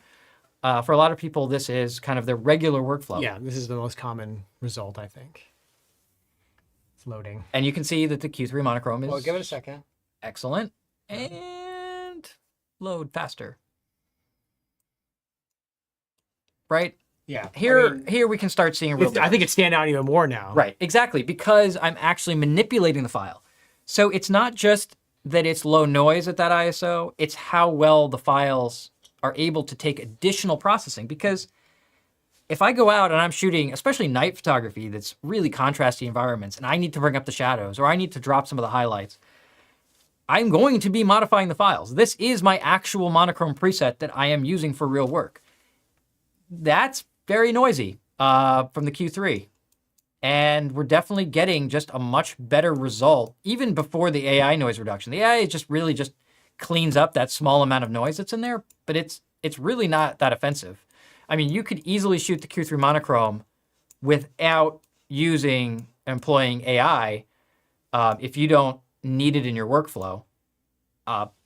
But yeah, you can clearly see the difference. I think we should, because we're getting sort of that time. M11 Monochrom? Let's talk about Q3 Monochrom versus M11 Monochrom, and then we're gonna take questions till the show's over. So we're never gonna talk about this again. Wait, no, we're gonna talk about it a lot more. We're gonna talk about it a lot. Okay. So the last test we're gonna show is how the Q3 Monochrom compares to the M11 Monochrom, which is... And I'll use AI version. Yeah, which is our current... King of the hill. King of the hill. Here we go. So we are gonna select... you want me to go 25,000 again? Yeah, that's a good sweet spot. Okay, 25 versus... Do the same. 50, 50, 25. Sorry. Okay. So glad I processed every single one of these files. Yes, I know. Thank you, David, for working hard. Seriously. For every single, one by one, by the way. One at a time. Here we go. So now we've got 50,000, and this is with my preset plus AI denoise. What do we got? The Q... Oh, can I say it? Can I speak it out loud? Wait. Okay. Wait, don't say it yet. We can look here. I mean, I'd say they're pretty close to each other at 25,000. But I'm going to say it, David. No, because we didn't go there yet. So when are we getting there? Ooh. What did you just do? I made a horrible mistake. There we go. There we go. Oh, no, they're both Q3 mono. Hold on. Jet lag. All right. Before you do that, Okay. I am going to pull this up. So we're going to look at Q3 mono at, you want to push the envelope to 100,000? Let's do it. Yeah, let's do it. Here we go. So I'm going to do Like 100,000. Push the envelope to 100,000. She can't take it anymore. Oh my gosh. What a day. All right, here we go. What a day. Here we go. So now you can see, I think the exposures are pretty well matched. Mm-hmm. And we're going to zoom in and magnify and enhance. Look at that lovely corner. Go to the Why top. did it, why? You saw that I clicked in the middle, right? And we got Q3 mono. Can I say it now? No, you can't say it yet. Can't say it yet because, yeah, it's still pretty close. Wow, interesting. On my screen at home, it was a little different, but I mean, it's close. But here you go. Yeah. Can you see that? I can. Can you see this speckliness that isn't here? I'm gonna say it now. Okay, say it. I've been waiting all night to say this. Look at that. So, from our initial assessment, the Q3 Monochrom has dethroned the M11 Monochrom as the current low light champion. Oh, here. Of the lineup. This is what you were talking about. Right over here. Yeah. See that? The banding? Oh, yeah. I don't know if it's visible when you zoom in, though. I think it's maybe a rendering thing. Then whatever. Unfortunately, it is. Oh, there you go. So that's 100,000 ISO. Right. So the M11 Monochrom, up until now, has been the unstoppable high ISO force. I mean, yes, most of us don't shoot at 100,000, but 25,000, 50,000, great. However, The Q3 Monochrom has dethroned it. It is the king. Now, the question is, if the cameras have essentially... the king is dead, long live the king? Exactly. Yeah. If the camera has essentially the same sensor, why is it better? Well, like I said at the beginning of the episode, Sure did. pay attention to the processor upgrade. M11 Monochrom, based on the M11, which is a Maestro 3 processor. Q3 Monochrom, based on the Q3, Maestro 4. Every generation of processor improves signal-to-noise processing, gives you a cleaner file. Now, it's not night and day, oh my goodness, throw out your Monochrom and get a Q3 Monochrom different, which is not what we're talking about now. What we're talking about is pushing the envelope to the extremes where there's always going to be a winner. And in this case, the winner is the Q3 Monochrom. Yeah. Now, if you're like me and Thank God I'm never, not. I mean, yeah. I would never in a million years shoot my M11 Monochrom at 100,000 ISO. But you've done some really amazing high ISO work with the M11s. He's being modest because David's, like I've seen the stuff you do in New York. Yeah. Yeah, but I would pretty much stop. And I said this, you can rewind and rewatch the film on our M11 Monochrom episode, on our Monochrom episode, on our M11 wrap up. I have said this every single time consistently, and I say it in the article that I wrote. I would stop at 40,000. Okay. Because On which camera? on the M11 Monochrom. Okay. And 40,000 is just shy of 50,000, which I showed. That was before AI denoise and all that stuff. But I think, you know, in whole stop terms, like 25,000, 30, or now, of course, we're getting into the not whole stops, but on the M11 Monochrom, 25, 32, 40,000 is kind of the sweet spot for ultra high ISO shooting. This Q3 Monochrom is better. I mean, it's better. I'm not seeing it as much on this monitor. I think just the way our display settings are with magnification. At home, I'm using a calibrated display off my Mac, and it was like, Josh. Yeah, I know we were talking. He was so excited. I loved it. Like, what is happening right now? I'm excited to see what you do with the Q3 Monochrom. Like, you got to take it on your next night, you know, when you're going to go photographing at night. Because I really want you to start pushing those really high ISO settings, because I've seen what you can do in those environments. And what David, and if you've done this in his past reviews, with each generation it gets better. You're finding shots that you could not have made 100%. with an older model at the same level of performance. Whether that's because you're using a high ISO simply to get a fast enough shutter speed, or to stop the aperture down enough, or a lot of times what you're doing is combining a higher ISO than you normally would go with an underexposure to capture a huge amount of dynamic range for a scene that normally would be very compressed. Yes.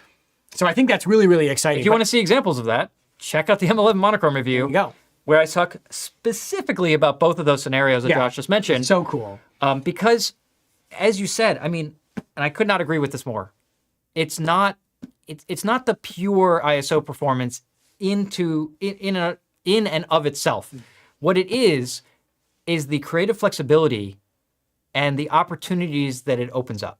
So, just to mention briefly, and again, you can look at this on your own, but shooting night stuff that's super bright, you know, street lights and dark streets, being able to underexpose so I don't blow out windows, for instance, and get detail in windows at, I don't know, like, maybe it's a lower ISO, maybe it's 6400 or 12,500. I love how 6400 is a lower ISO. I know. Well, a monochrome it is. I know, it's amazing, right? And then bring that up 3 stops. Yeah. And it looks amazing. Yeah, You're like, yeah. okay, that's new.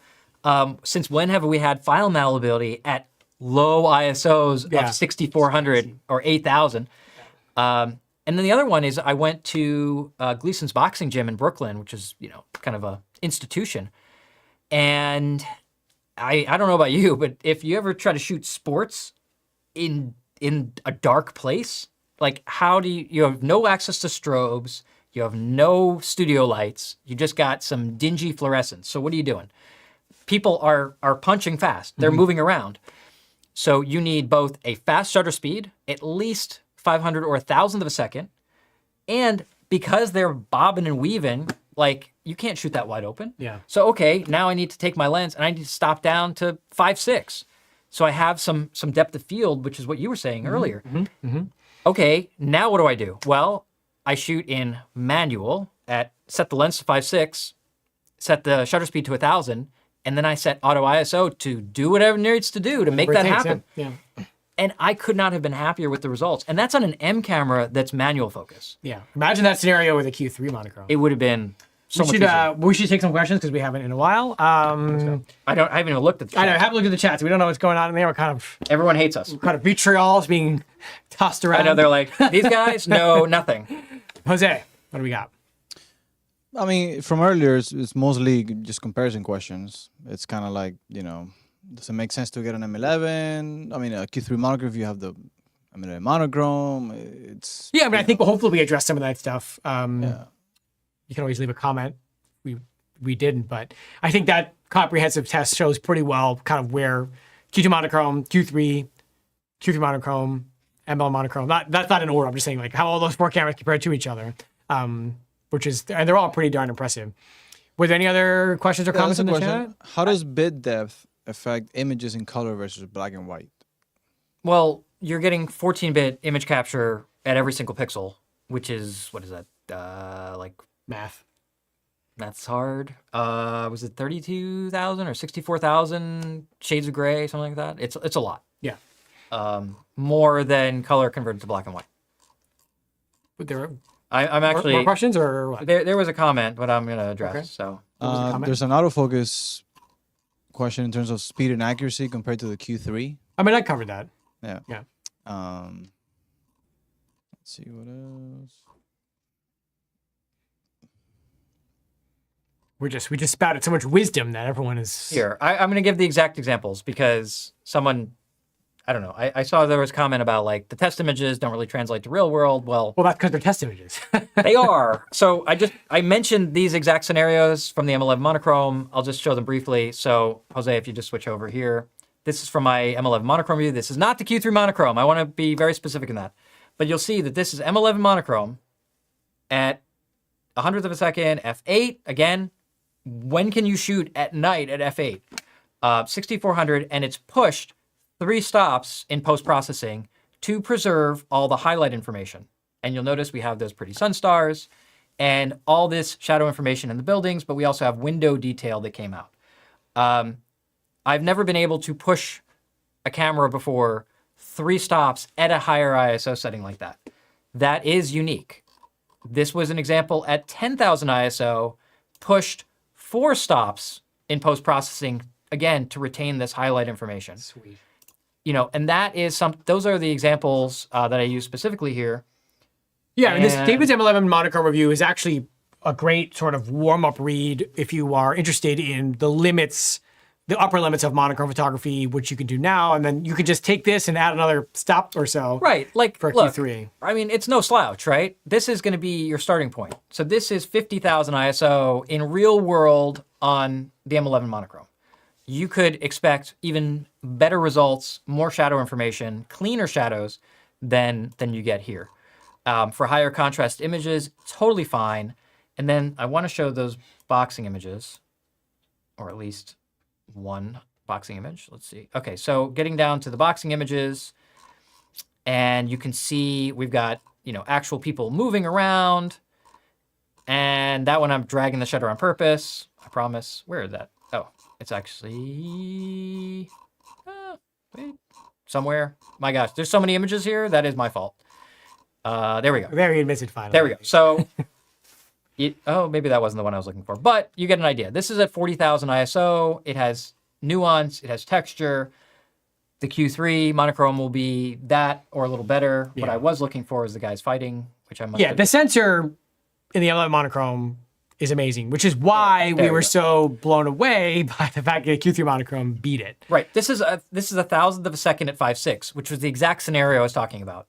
These guys are actively sparring, and to get a sharp, crisp image with depth of field where both fighters, are reasonably sharp, especially the guy on the left, this is something that you could not do previously and have the malleability to adjust it and make sure that we get all the shadow information here, that we're not blowing out the highlights here, even though we have these awful, terrible fluorescent overheads. This, by the way, horrible location for color, but perfect for monochromatic. Perfect monochromatic. Okay. All right, let's get back to us. Any last minute questions before we call it a day? Yeah, I mean, I keep seeing that a lot of people are thinking that, oh, these high ISO levels, nobody's really going to use this, but it's what you said earlier, Josh. It's allowing you to shoot at f8 at night. It's allowing you to shoot at higher shutter speeds in the dark. Yes, let's keep a couple things in mind. Yeah. Apples to apples, the monochromatic sensor, regardless of ISO, sharper, more detail, less grain, more dynamic range, better tonal control. Yes. Like that's ISO agnostic, right? The differences become more apparent as ISO increases.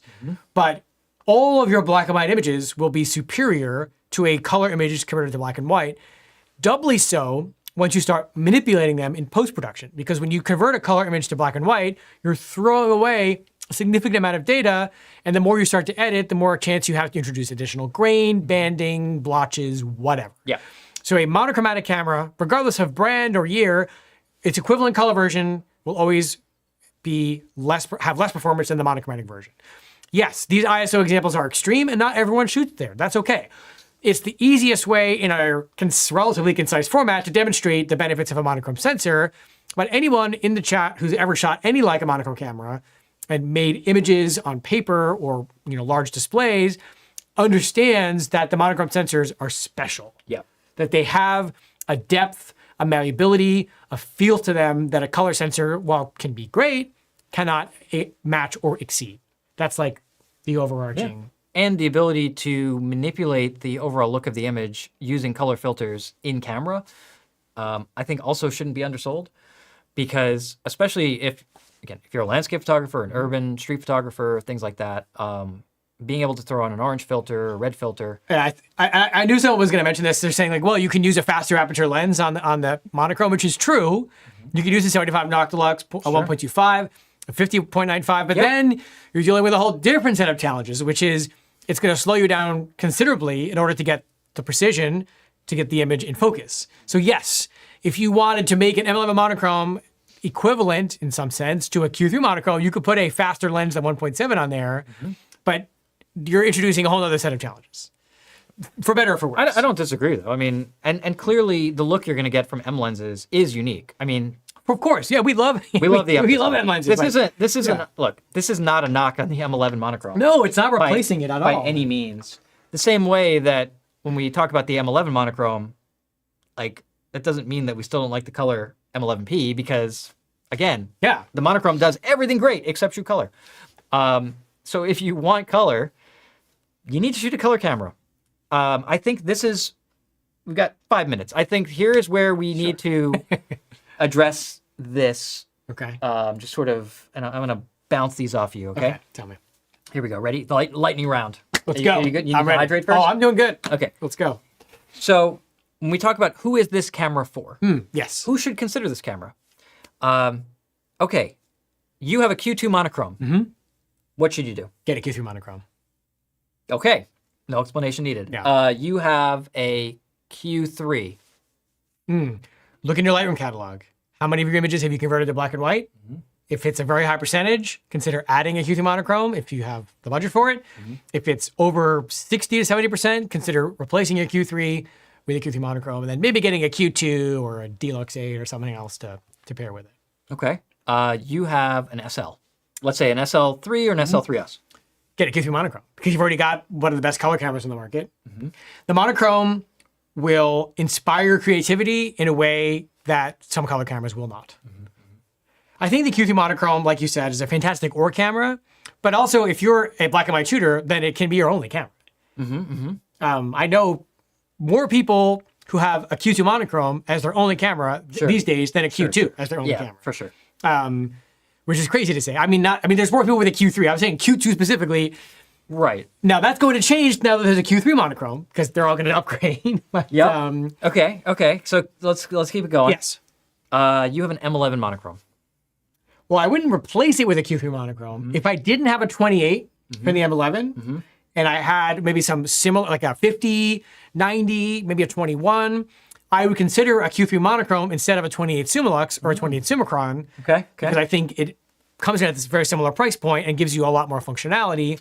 If I already had a 28, it would depend on if I wanted the other key benefits like autofocus, weather sealing, integrated EVF, and macro. Because if you have an M11 Monochrom with a 28 Summilux, like the one that's sitting here, add a VisaFlex and a hand grip, This is an incredibly powerful combination, and you may not need a Q3 monochrome if you have this. In fact, I would say you probably don't. Right. Unless you wanted some of those key features I just mentioned. Sure. Yeah. I mean, and you might be one of the people that prefers a rangefinder, And now, a rangefinder process, because it is a very different way to shoot.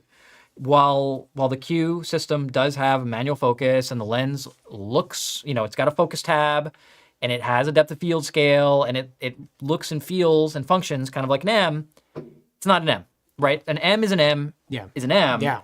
And that rangefinder aesthetic and that rangefinder method of working is extremely unique to the M system. There's a reason that this has been kind of a standard bearer for over 70 years. And the access to M lenses is not to be undersold. I don't want to knock the Q2 Monochrom, by the way. Like, that camera for the price point is insane. I mean, you saw how good it looked, especially with the AI noise reduction. Insane.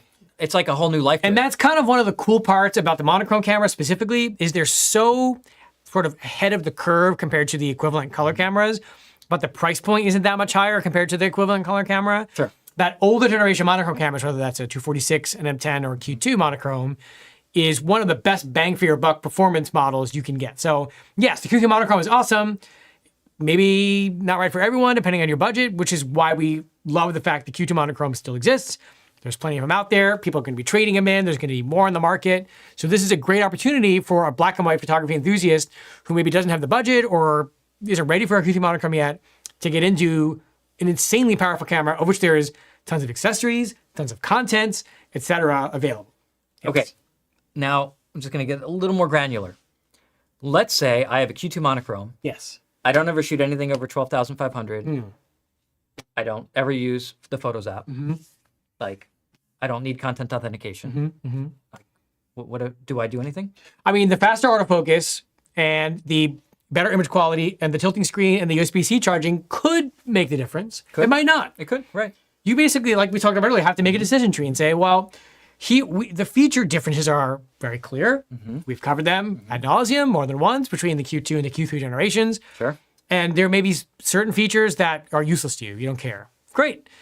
There may be one or two features that could make your pictures better. And if that's going to be the case, it's worth an upgrade. All right, now I've got a left field one. All right. I've never shot black and white.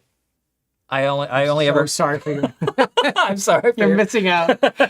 Anyway, sorry. Shame. Shame. Just get out. All right, Just it's 10 o'clock. Let's finish the question. Yeah. So, I have an SL3. I shoot color. I have a Q3 43. Like, is there any point in me getting a black and white camera? Well, I think if you're looking to push yourself creatively, if you're looking to focus more on composition, light, shadow, if you're looking for even better high ISO performance, but of course, what I would initially recommend is just set your current cameras to black and white for a week, a few weeks, even a weekend. Force yourself to see through the viewfinder and shoot only in black and white and see if that brings you joy or not. Right, and something that you can do, you will end up with color raw files, but if you go into the JPEG settings on the camera, you can select a black and white profile for the JPEG, and even if you're shooting raw only, it will show you a black and white image in the EVF. And that's on all of the cameras. Yeah. So you can actually compose in black and white. And even if you want to take this a step further, you can shoot DNG plus JPEG, and then you'll have a black and white JPEG, and you'll have a color raw file. And I think it's a good experiment to see if black and white is for you. And, some people love color. Yeah. Like, I mean, I shoot more color than black and white because I shoot cars, and it's hard to do the cars in black and white. So do I, right? And it's like, how do you express a beautiful sunset in black and white? Yeah. You start looking for different pictures. If I look at the pictures I've taken on monochrome, and I look at the pictures I take on color, I can definitely see a pretty different, like a stylistic difference between the kind of pictures that I look for.